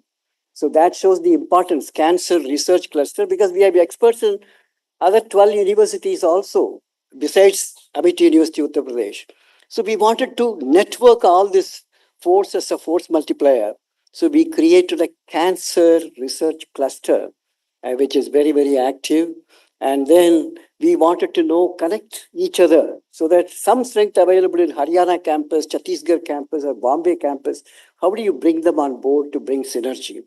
So this now founder president is thinking, can we create a mission cancer? Because he has created 3 important missions. One is mission hydrogen. Green hydrogen is one mission which we are working on. Mission space science and technology, which we want to be one of the major contributors to ISRO. So we have tremendous strength in that area, mission. The third one, can it be cancer? Mission cancer. So that we have tremendous strength with all the DAS sitting here and also all the stalwarts who are synergizing our efforts and the whole team who is working in this area. Can we create a mission cancer, which will look into early diagnosis, new novel method of medical management, prevention, and also the new therapeutic methods, and applying modern tools like AI, machine learning, deep learning, all those data analytics, will bring that on board. So this is his thought. He is every minute thinks about humanity and how do we, Amity, make an impact on creating a healthy world and happy world. So thank you for the president, and you may like to consider this mission cancer, which you have been contemplating, you have been discussing with me. So we are preparing those documents. I also want to express our gratitude to Global Cancer Consortium. And we have Dr. Prasanna Venkatraman, the president of the South Asia chapter of this great consortium. We would like to connect with this consortium very actively. You have sponsored this workshop, grateful. But then the next should be that how do we contribute to your mission in the global consortium, because we have tremendous strength in cancer biology. So we would like to discuss separately with you as well as with Professor Vivek Ragnakar from US, and he has been there at the inaugural as well. So we like to see how do we partner with you, how do we engage with you, how do you connect with you, and so that there is a synergy happening to Global Cancer Consortium and Amity Group. We would also like to place on our records the gratitude to all the speakers. You're all wonderful work that you are doing for this dreaded disease, cancer, which is maybe the second major killer next to cardiovascular disease. So how do we handle? So thank you for all the speakers and others. But I would like to thank my friend, long friend, Dr. N.K. Ganguly, who has contributed in various dimensions. He has been the Director General of Indian Council of Medical Research, the highest body for the medical research and also healthcare, Department of Healthcare. And he has also been a specialist in the field of enteric disease. If you look at cholera, you open Google, his name will appear in this enteric diseases. Such a person, vaccine development for cholera, all this rota vaccine and others, he has contributed immensely. And more importantly, for soldiers. When I was in DRDO, I have closely worked with him for high altitude physiology and medicine. And he has been looking at Siachen Glacier. When you rapidly induct troops, what are the challenges, physiological, biological challenges? Together with him, we were looking at nitric oxide as a precursor in the sense that can you predict the exhaled nitric oxide as a predictor for high altitude pulmonary edema. So we have joint publications. And so this is another area which you may not be knowing, that he has contributed to soldiers' health in Siachen Glacier. And I can go on telling, and he has published 800 papers. 800, let's give a big clap. How many people will have 800 research papers in journals of repute? And also 130 PhDs he has guided as supervisor and co-supervised. 130. And so he is such a great person is here. He was also decorated with the highest, one of the highest national awards, Padma Bhushan.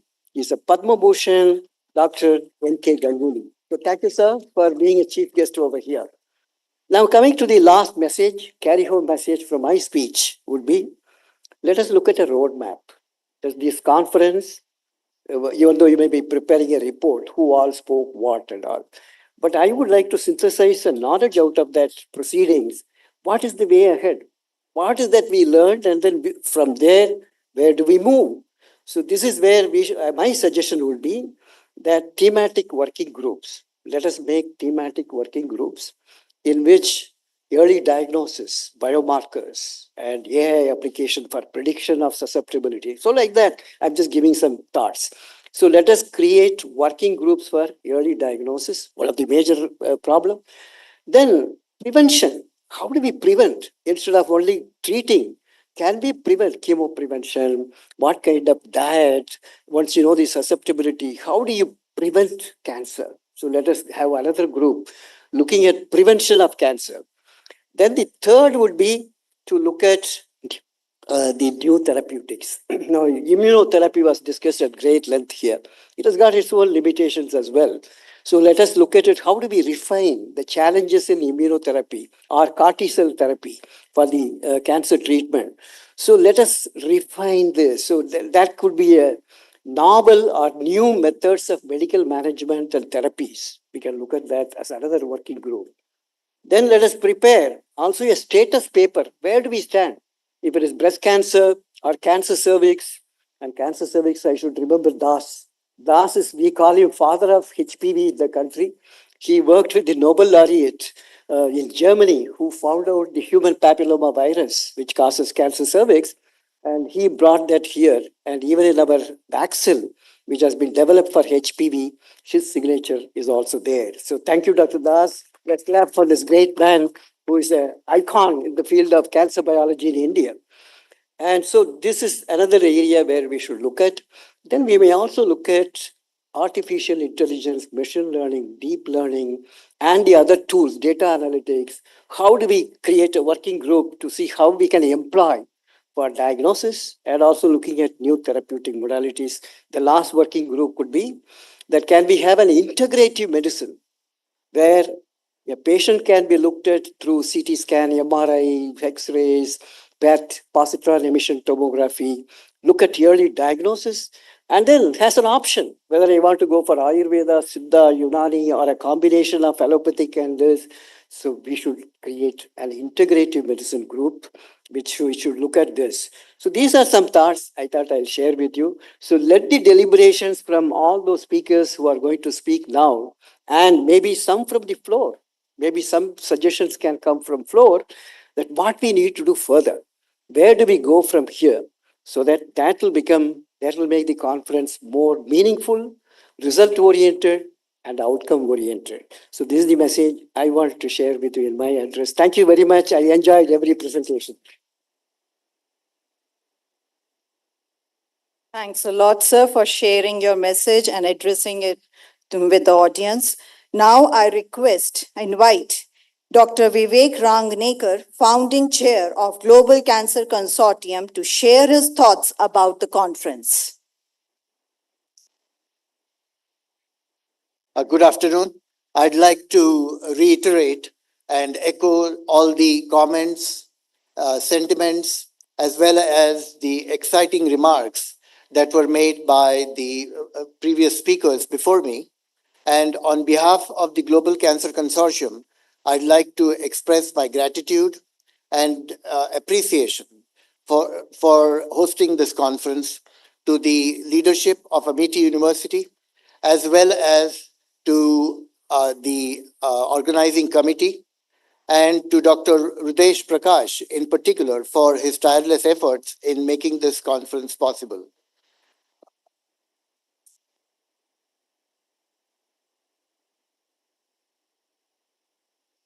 To provide a more formal closing statement about this conference, I'd like to request our founding member, Dr. Sushant Roy Chaudhary, to come on the stage and present his comments. Yeah, good afternoon, all. Thank you, and I echo Professor Vivek Rangnekar for hosting this fantastic, conference. I'm here to just announce that the next year, the 6th International Global Cancer Conference will be held in Kolkata, and it will be organized by the Saroj Gupta Cancer Center and Research Institute, which is, the 50 years old cancer hospital in Kolkata. It's a quite old, and they have a very good research program. So I invite you all to join us in Kolkata for the 6th meeting in the City of Joy. Thank you.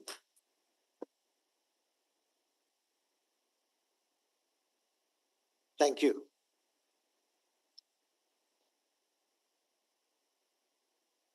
Thanks a lot, sir. I now invite Dr. Prasanna Venkatraman, President, GCC South Asia Chapter and Deputy Director at ACTRAC, Mumbai, to address the gathering and share her thoughts.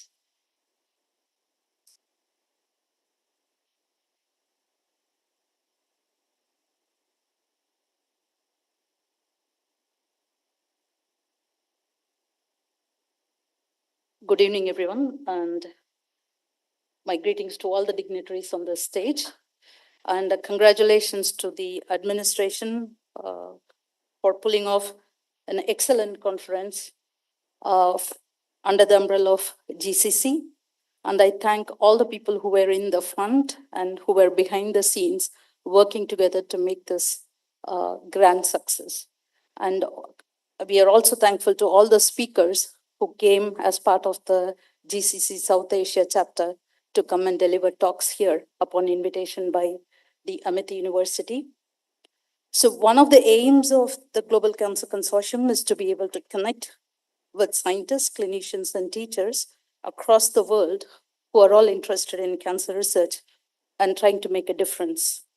This meeting is a witness to this aim, and we saw that the talks on AI-enabled diagnostic tool for disease progression in oral cancer, which we thought is the most prevalent cancer in this country.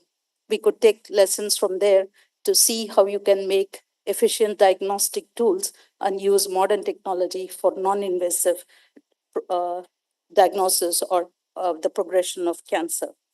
We also saw many interesting basic research activities leading to translational leads in some of the tough to deal with cancers, such as the brain tumors. And the jewel in the crown has been the first GCC oration talk by Dr. Kumar Prabhash. We thank committee for organizing this meeting here and providing the best of the hospitality, which has made this wholesome experience for all of us.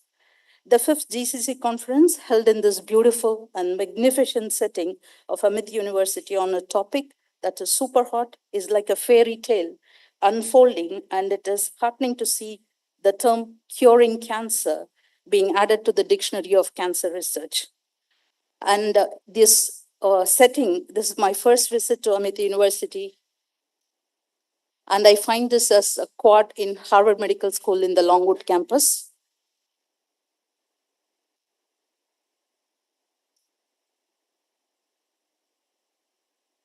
So the structure of your complex actually reminds me of the days that I spent in Longwood campus at the Harvard Medical School. And I hope that in the years to come, some of you will become eminent scientists in different areas of research and other law or business school, like Harvard produces elite students. And we hope to have such stimulating conferences in the future and have breakout sessions to understand what works, and equally important as to what doesn't work in our attempts to deal with cancer. And I also agree with Dr. Vivek that we share all the sentiments on how the conference should be taken forward to in terms of valuable discussions. And I like the idea of thematic groups and breakout sessions that deal with different topics. Thank you once again, Prakash and team and Amity administration, for making this conference possible under the umbrella of GCC. And thank you to all the audience here. Thank you very much.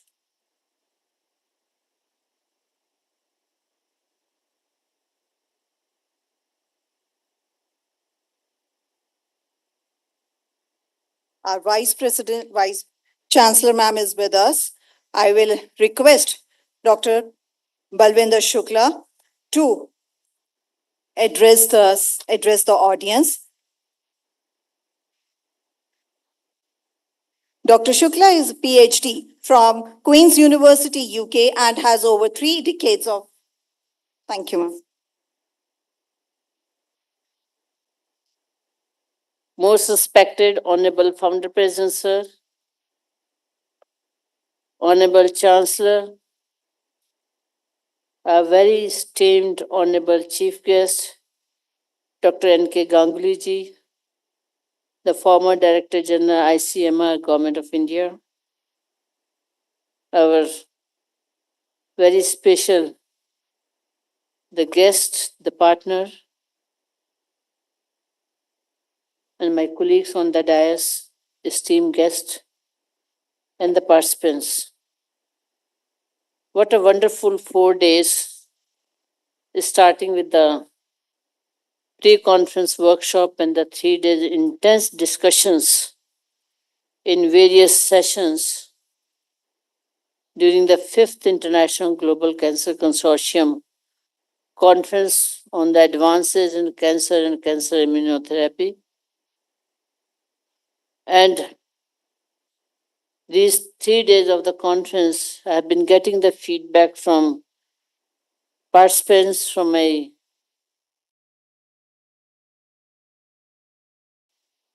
very intense, excellent presentations. And there's so much scope of collaborations between the scientists, because the cancer is such that it needs the further discussion, the research collaborations, and especially the kind of the advancements are happening in the clinical trials, both in India and internationally, and the emerging combinations of chemotherapy and the immunotherapy, which is aimed at improving the survival of the cancer patients, have been a very of great interest among the participants and the researchers. And this conference has provided a unique opportunities for the interdisciplinary research, fostering collaboration among the researchers, clinicians, and the industry experts. We have witnessed the exchange of the ideas, the formation of new connections, and the strengthening of existing partnership. And I'm really looking forward that how we can work with the GCC further to promoting the cause. Our Honorable Founder President has always emphasized building the long-term partnerships in synergetic manner, finding the solution to the very important and challenging problems for the benefit of the society, the community, and also contributing to the nation building. Our chief guest, Dr. N.K. Ganguly ji, I'm extremely thankful to you that you have spared your time and for also you will be sharing your insights on the importance of translation research in the area of cancer. I would like to thank all the eminent speakers and especially those whom we are today bestowing the also honorary professorship and welcome them as a part of the Amity family. Our honorable founder president always say if somebody has visited Amity, becomes the Amitian and once Amitian, forever Amitian. And building this strong relationship is extremely important. Finally, I would like to thank our honorable founder president for his visionary guidance always and everywhere to all the researchers, scientists, Amitians, which motivates us to strive for the excellence, innovate and push the boundaries of knowledge, ultimately making the meaningful impact on the society. And I'm sure this conference will have the huge impact and will bring the outcome which are envisioned during this conference, not immediately, but also the later on by the collaborative research. With this, once again, I wish to all the speakers best that when they are returning back to their home, but always remember that you are Amitian and we have to work for the common cause, eradicating the cancer by finding the solutions which are not only for the benefit of the society of one continent, but across all the continents. So thank you very much and all the best.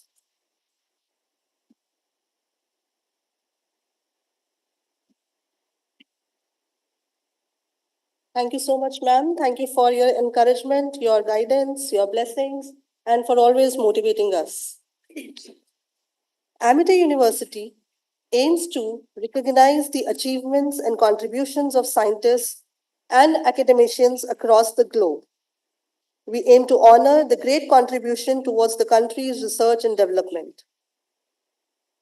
Honorary professorship is a mark of honor and partnership with renowned academicians, and this is an initiative that will serve as a catalyst for the growth of long-term association with leading scientists and researchers across the world to spur the advancements in scientific field.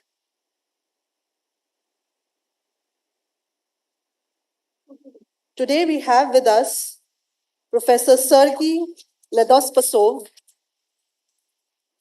Dr. Sergey began his academic career with a PhD in molecular biology at the Institute of Molecular Biology, USSR Academy of Sciences, Moscow.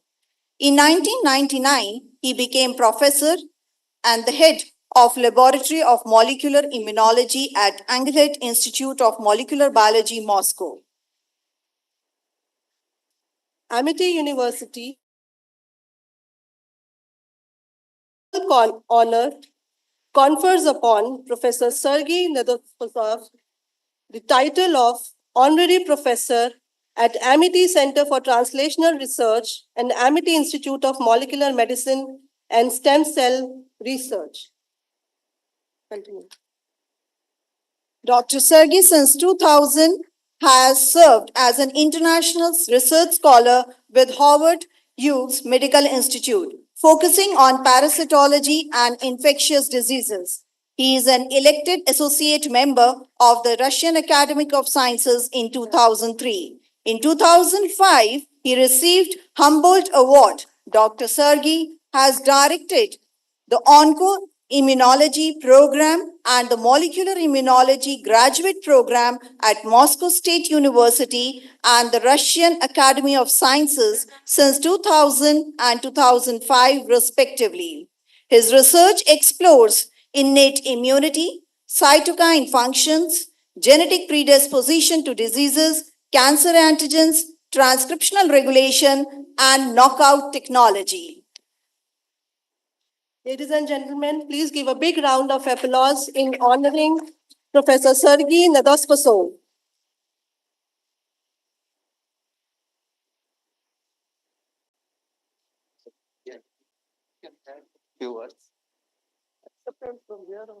So it's great honor to receive this distinction from this outstanding university. This is my first visit to India. I already said this during my talk that Russia and India they have historic links culturally. As I already mentioned, I mean our culture, arts, literature, music are really linked in many ways to Indian culture, and this was only confirmed yesterday. Of course, the purpose of meetings of conferences is to meet people, and I tremendously enjoyed meeting people here, talking with especially with young people, but also of course with experienced people. Met people whom I knew from literature but never met in person. And so this was really, extremely interesting, exciting trip. Also, I would like to mention that India and Russia are now within the same important organization called BRICS. We are discussing various collaborations along BRICS lines and also along bilateral lines which exist between Russia and India. So I think that there is a future in this direction, and so I would like to finish my short remarks with saying that as we did in 60s, long live Indian-Russian friendship, long live BRICS.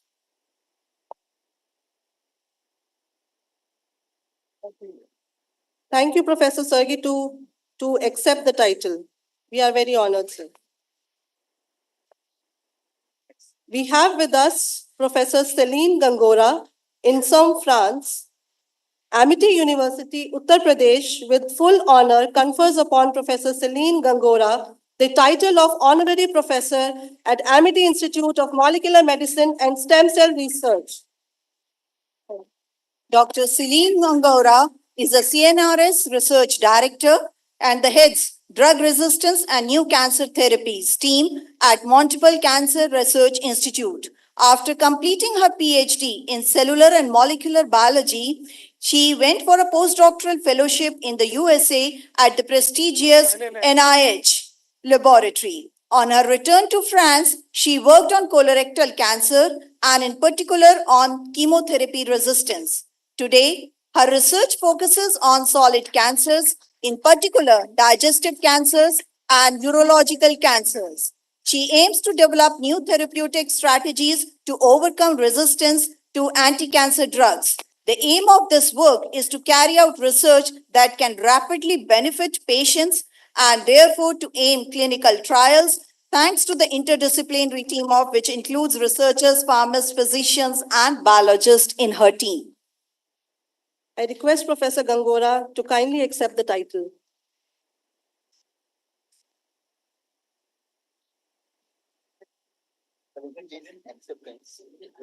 Okay, so thank you very much. I have to say it's such an honor to receive this title. So I didn't expect such an honor. So thank you very much to all of you. So I came here thanks to Dr. Palawi Agarwal, sorry, with whom we collaborate. So I thank you very much for giving me the opportunity to come here. I thank also Dr. Prakash for all this organization. So thank you very much. And thank you. And I have to say, I spent a great time here because of very good science. I learned a lot of things, and also because I met a lot of fantastic people, the faculties, but also all the students. I have to say that I was impressed by the motivation and of all the students, and it was really a good part of a very good part of this meeting, having met you, all of you. So I tell you, just continue to work, and you will do great things. So thank you very much.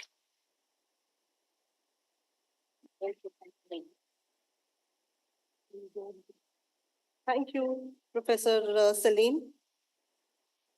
Many congratulations. Please give a big round of applause.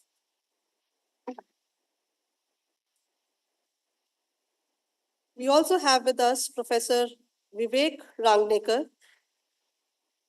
from USA, GCC USA.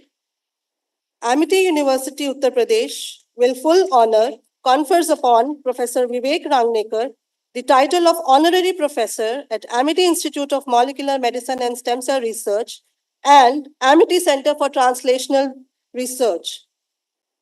Please give a big round of applause. Dr. Vivek Rangnekar is a professor and Alfred Cohen Chair, endowed chair at the College of Medicine, University of Kentucky. He also serves as Associate Director at Markey Cancer Center, which is an NSI designated comprehensive cancer center. He is the founding chair of the Global Cancer Consortium.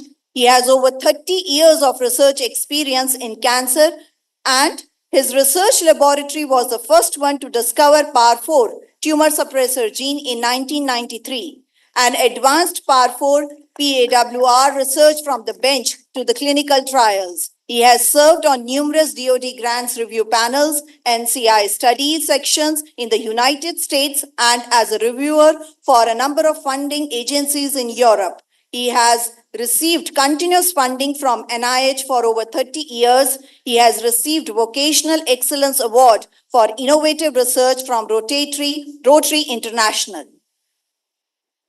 A big round of applause. I request Dr. Rangnekar to please accept the title.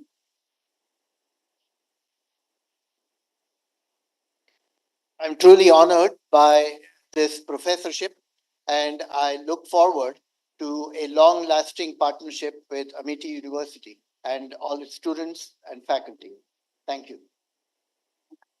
Thank you.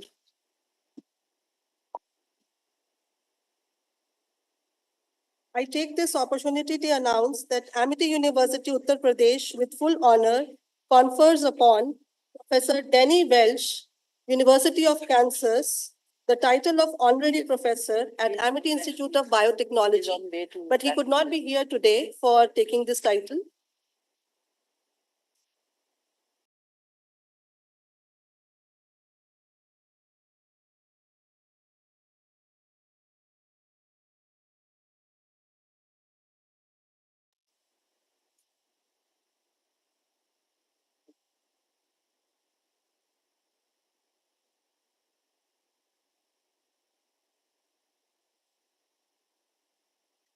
We are very privileged to have a very special guest with us today.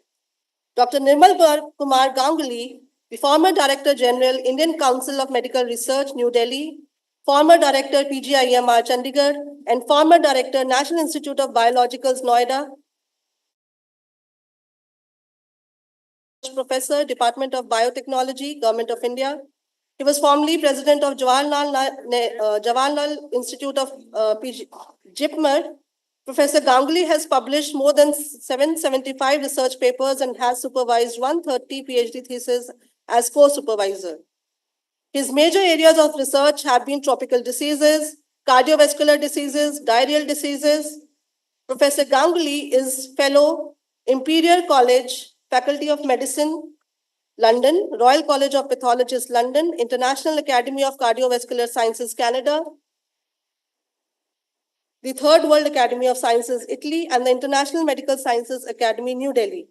He is also fellow of all the 4 academies, India. He is a member of the advisory group, Cholera Vaccine Investment Case Preparation, International Vaccine Institute, Seoul, South Korea.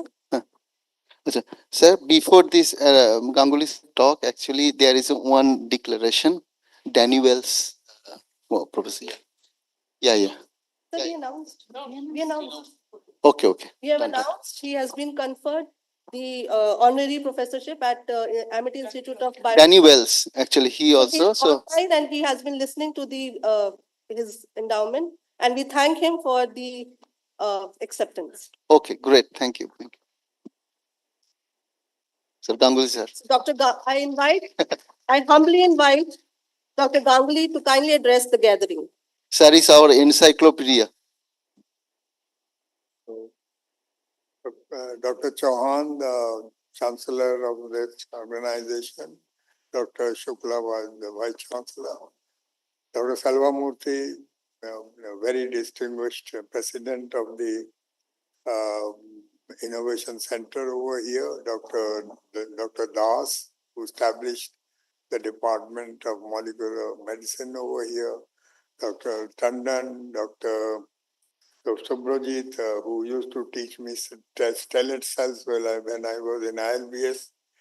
Lot of my former colleagues, Dr. Nagpal, Dr. And I have worked with a lot of students and a lot of scientists with whom I have collaborated. Even I have collaborated with Dr. Raichaudhuri on head and neck cancer. Only and it was I was very fortunate to meet here the first Amity PhD in homeopathy who is setting up a molecular homeopathy center over here. So honored to be here. My unfortunate part is this, that I am always invited for valedictory sessions or inaugural sessions. In spite of publishing about 15 or 12 to 15 papers in a year, and last 20 years I've been working in oncology only. and was fortunate to get an award on oncology research by Mr. Bush's wife in the USA, and chaired ATTRACT Scientific Advisory Committee right from Dr. Bhise's, even earlier than Dr. Bhise's time, till end, and was in the board up till board of the Tata Memorial Center for donkey's number of years. So what I will like to say that I have some research teams in this city, and very good research teams, and guides some PhD students, not many, 1 or 2. So I will give you a flavor, because I have only 6-7 minutes, give you a flavor of what I work on. In the area of oncology provides a lot of hope now, because 90%, more than 90% of pediatric cancer patients, they survive. Many of the adult cancer patients who had no hope because of the targeted therapies, precision therapies, and adjuvant therapies, as well as now the gene therapy, they also, some of them get completely cured, and some of them survive for a long period of time. So under this scenario, and in the treatment, in the diagnosis, in the treatment, and in the predictions, not only, as Dr. Selvamurthy says, that a lot of bioinformatic tools are being used, but a lot of biomarkers, a lot of multi-omic factors, as well as the diagnosis, even when the image has not become positive. Very early, beforehand, it was very difficult to diagnose 0-stage or 1-stage cancer. It is now possible because of the new developments in the area of circulating tumor cells, circulating tumor cell-free nucleic acids, the EVs, many of them have been discussed over here. So a lot of tools which need validation have been also being used. And one of the earliest entrants, like the microRNA, that is now US FDA based diagnostic system, which is developed in Singapore, and is also Singapore Regulatory Institute has done it, and China regulatory body has also sanctioned it. So there are, for 7 cancers, there are now the microRNA very early. So under this scenario, what I and my groups chose to find out some new questions. So one of the questions which we were asking, that when we give checkpoint inhibitors, so I have now hired a person who was with Dr. Vijay Kuchru, discovered the TIM3, but what I was working on was the nivolumab. Nivolumab is now being made by Reddy's laboratory. My question was this, that do we know that this person will respond and this person will not respond? And if the person is not responding, how we could make the person respond? So using immunomics, metabolomes, lipidomes, targeted proteomes, and microbiomes, we created an algorithm where we could tell that this person will respond and this will not respond. And we could also, while being treated, we could also say that this person is responding or not responding. So this algorithm ultimately created a very good results. This was, of course, the squamous cell lung cancers, NSLC.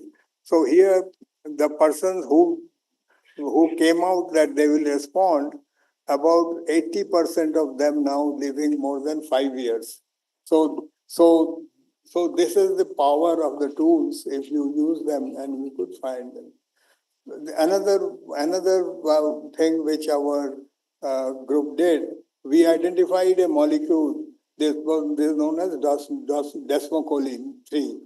It is like osteopontin or many such molecules which are in many cancers.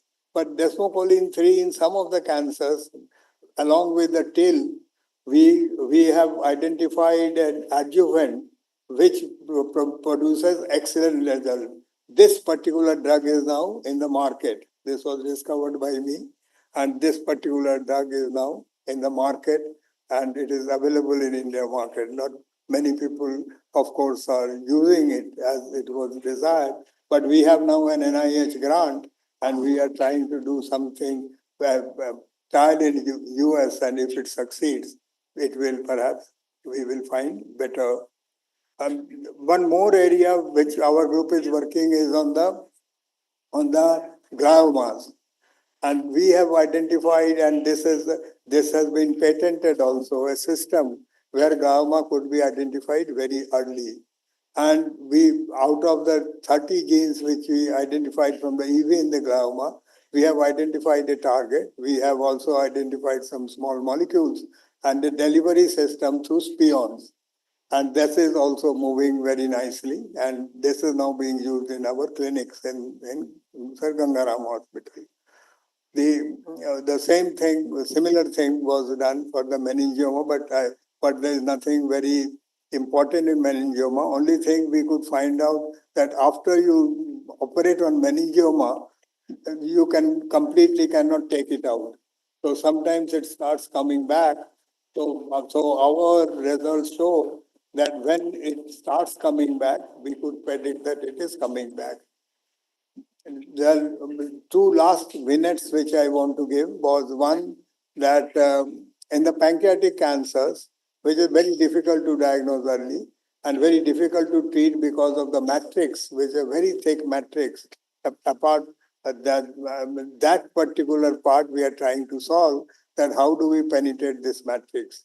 So there have been 2 or 3 PhD students, PhD theses on this, and and we are working on a paradigm. One PhD student is a professor of gastroenterology who is working at the moment. I'm his guide also. That how we could predict hepatocellular carcinoma and NASH. So these are very, very exciting days, and all of this is being done in a hospital setting. My last minute was that we are now establishing a CAR T cell facility. Tata Memorial Center was one of the first which did it in India, but we are setting up of our own, and we are creating with the Singapore consortium of bioscience. We are creating our own CAR cell. Although we are using CAR T cells which were developed in Tata Memorial Center, only 2 days back we had a transplant. But what we are trying to find out here, that we have created an algorithm of 10 markers, immunologic markers, and 8 proteome markers, to which we can tell that this person, the patient selection, that this person, because here also, although it is very expensive, not all the patients respond, and there are a lot of side reactions. So using these markers, we can perhaps choose a better patient, but when we have large series, we will be able to tell it. But this development has happened. So it was very nice to come here and share with you some of the research which we are doing. Although these were one-liner, but they were all PhD thesis described in one-liner. So thank you very much, and it was a pleasure coming here. Thank you.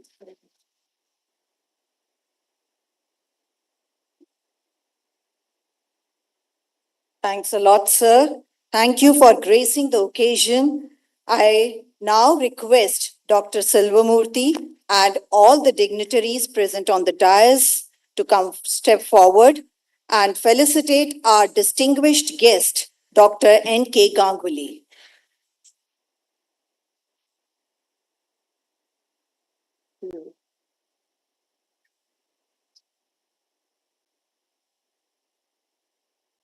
I wanted to announce one thing, that generally Honorable Founder President attend this meeting, the validatory function. He very much wanted to attend today's validatory function, but he is held up in some other engagements, and that's why Founder President has conveyed that these 3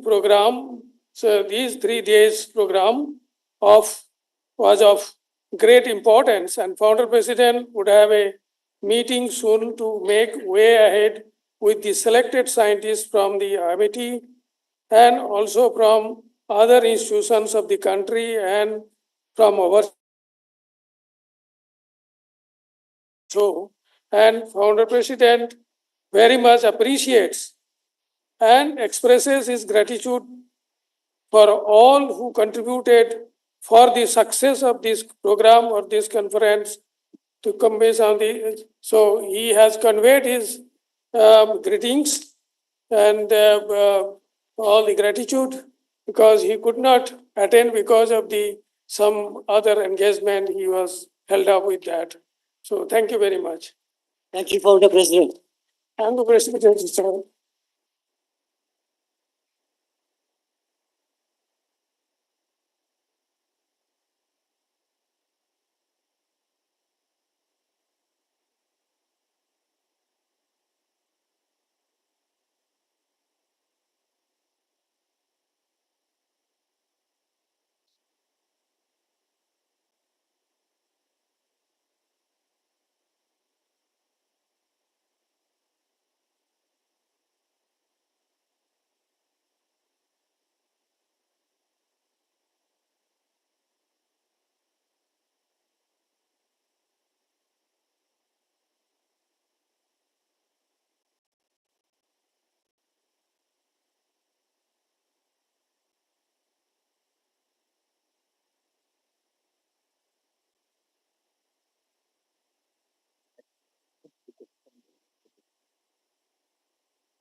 We now come to a very exciting part of the valedictory program, the award session.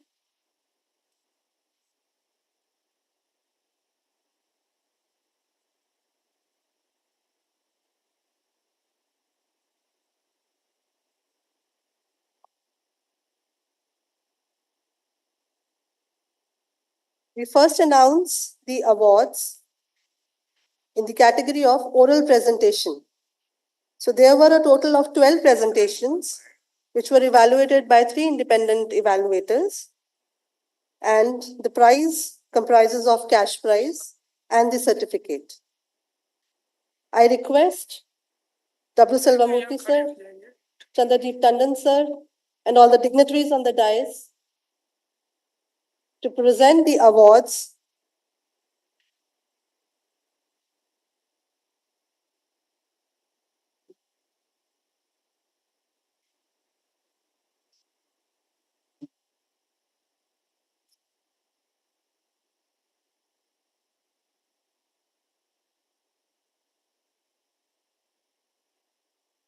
in the category of the oral presentation.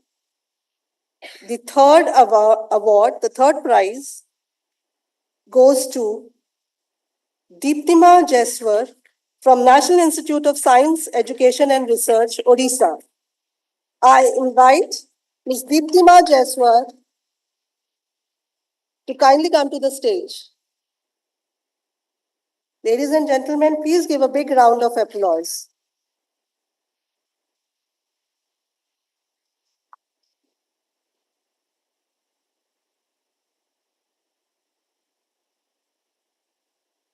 Congratulations, Ms. Deeptima. A huge round of applause for Ms. Deeptima Jeswar.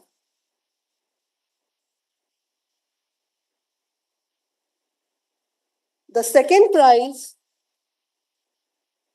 in the oral presentation category goes to Mr. Arun V. from Rajiv Gandhi Center for Biotechnology.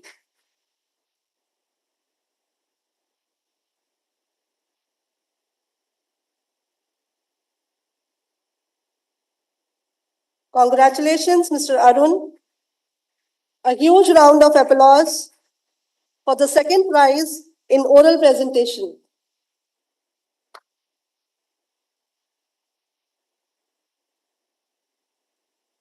The first prize goes to Dr. Vaibhav Jain, University of Pennsylvania, USA. He presented his talk online, and we congratulate Dr. Vaibhav Jain for the first prize. He is online currently and watching the ceremony. So the second category is the poster awards. There were nearly 80 posters which were presented across 2 days, and there were approximately 25 evaluators independently evaluated these posters. So we have the runner-ups. The first runner-up is Muskan Chhatri, National Institute of Science, Education and Research, Odisha. I request Ms. Muskan to kindly come to the dais.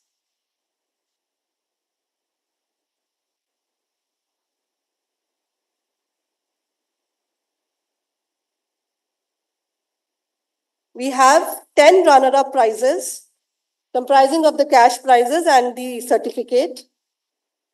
The first runner-up is Muskan Chhatri, Mysore, Odisha. Ladies and gentlemen, please give a big round of applause. Ms. Asha, Amity Institute of Biotechnology, Amity University.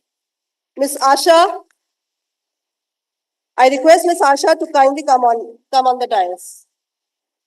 Ms. Anubha Yadav, Amity Institute of Molecular Medicine and Stem Cell Research.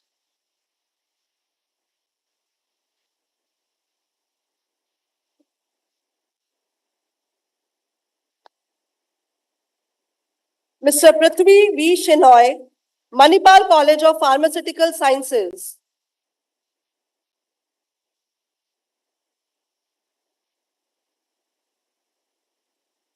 Mr. Prithvi Shenoy, Manipal College of Pharmaceutical Sciences. if he is present here. Shriya Mattu, Amity Institute of Molecular Medicine and Stem Cell Research.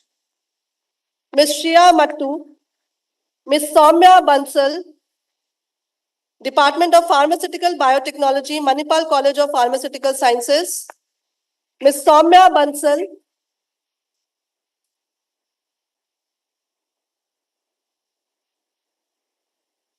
Ms. Smriti Shri Mohanty, Ms. Smriti Shri Mohanty, Institute of Life Sciences, Bhubaneswar.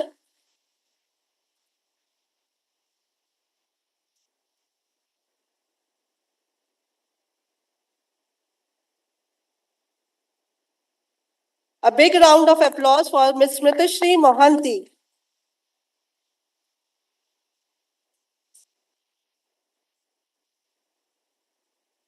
Ms. Vandana Mehra, Amity Center for Translation Research, Amity University, Noida.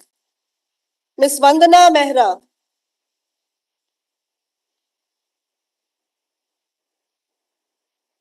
A big round of applause for Ms. Vandana Mehra. Ms. Mansi Sharda. Ms. Mansi Sharda, Amity Institute of Biotechnology.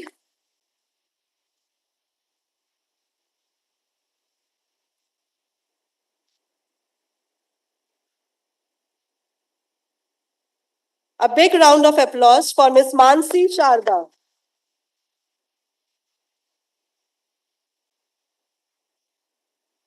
So these were the 10 runner-ups. We have 2 second prizes. Dr. Rachna Kumari, Amity Institute of Molecular Medicine and Stem Cell Research. Santosh Kumar from Laboratory of Chromatin and Cancer Epigenetics, Department of Biochemistry, All India Institute of Medical Sciences, New Delhi.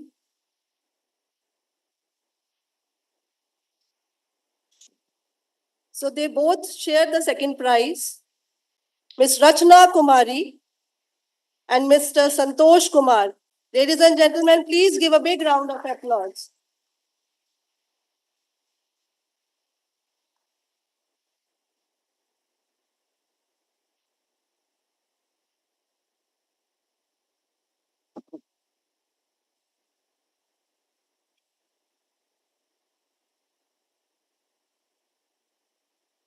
The Best Poster Award, the first prize goes to Mr. Shubhadeep Kundu from Department of Biochemistry, AIMS, New Delhi.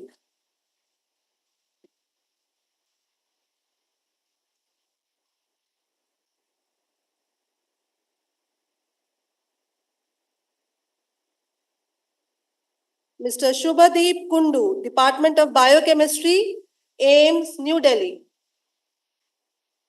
Ladies and gentlemen, please give a big round of applause.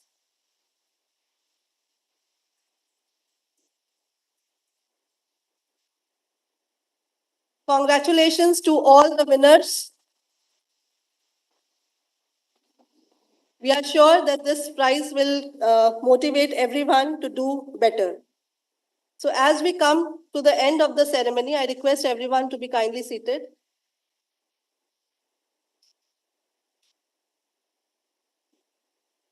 Let's give a big clap to Dr. Hridesh Prakash, the head of Amity Center for Translational Research, who was the prime mover, who worked very hard. Almost last 6 months, he has been toiling, working with, taking the guidance, blessings, and under the leadership of Professor B.C. Das. Let's give a big clap to Dr. B.C. Das and also Biswas, Manoj, Pallavi, the whole team of Amity Institute of Molecular Medicine and Stem Cell Research, Amity Institute of Biotechnology. They all supported him very, very actively. And I'm sure now it is time for you to take the outcome and then build translational research. That's Amity Center for Translational Research. We like to see product, technology, processes coming together with this consortium, which you have contacted. It's a great honor for Amity to be a part of this global cancer consortium. Congratulations. Thank you, sir. Thank you so much. I request Dr. Hitesh Prakash, Organizing Secretary GCC 2025, to kindly extend the vote of thanks.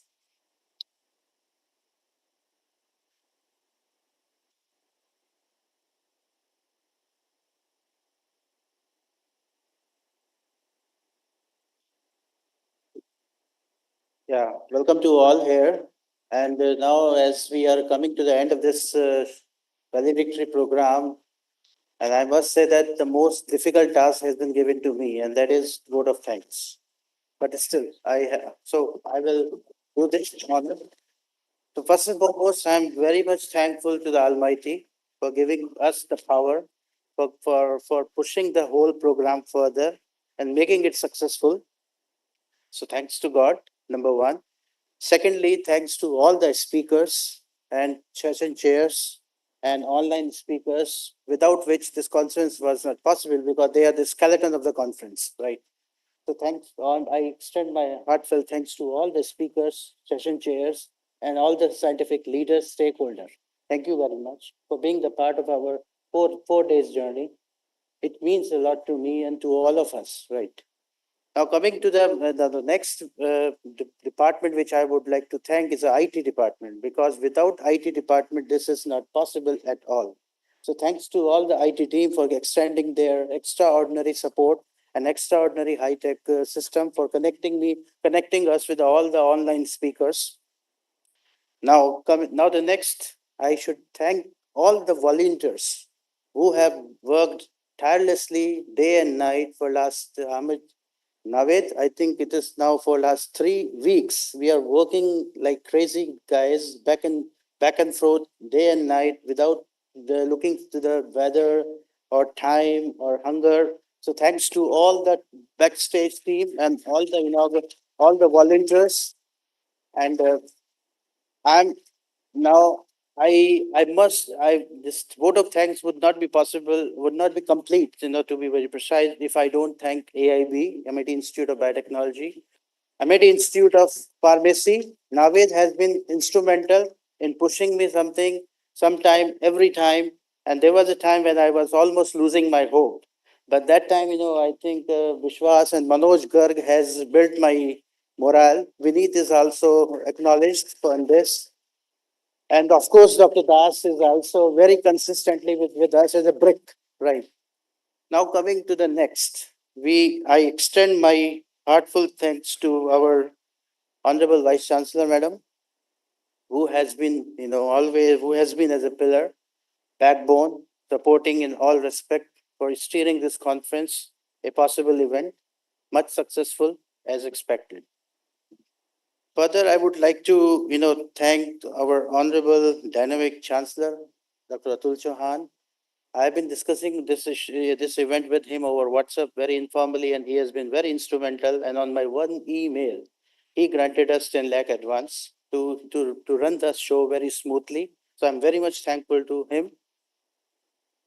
And now come to the last but not the least, most important person, and that is our Honorable Founder President, because he has his big umbrella in canvas on which we are the colors dots completing the canvas of the of umbrella.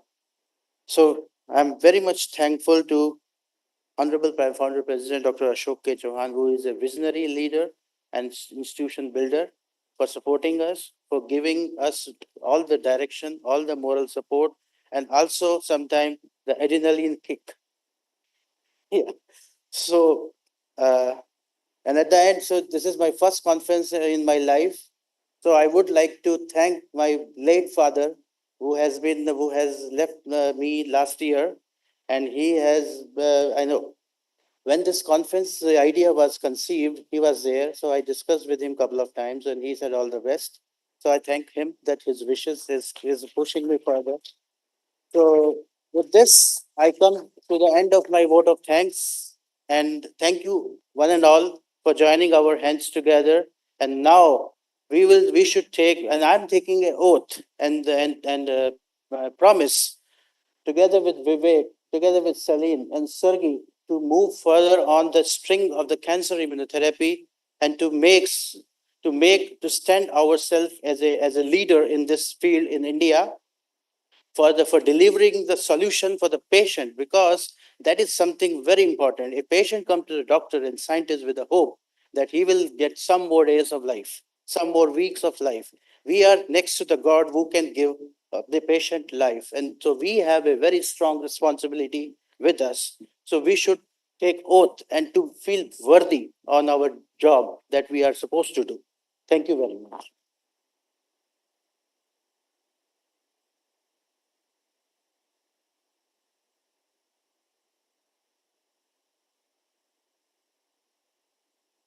Now it's time for the group photograph. I invite all to step forward so that we can have a group photograph.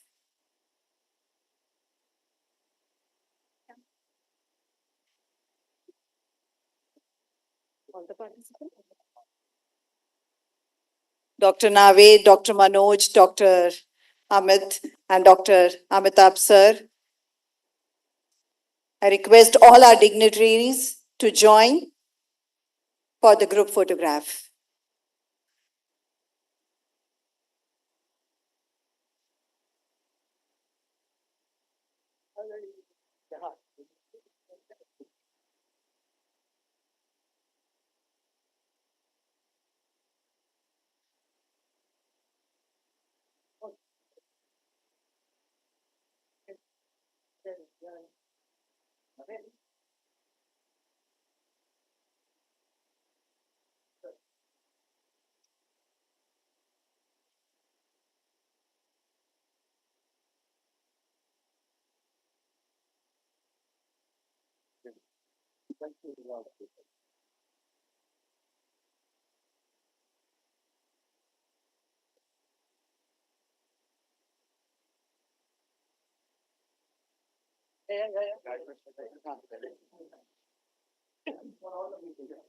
Now I invite all the members of the organizing committee to step forward, all the volunteers also to join for the group photograph.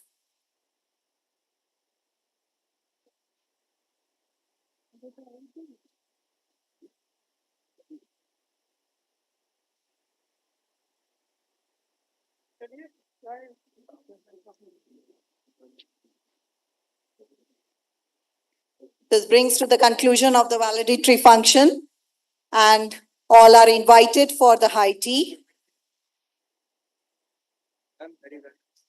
Thank you, sir.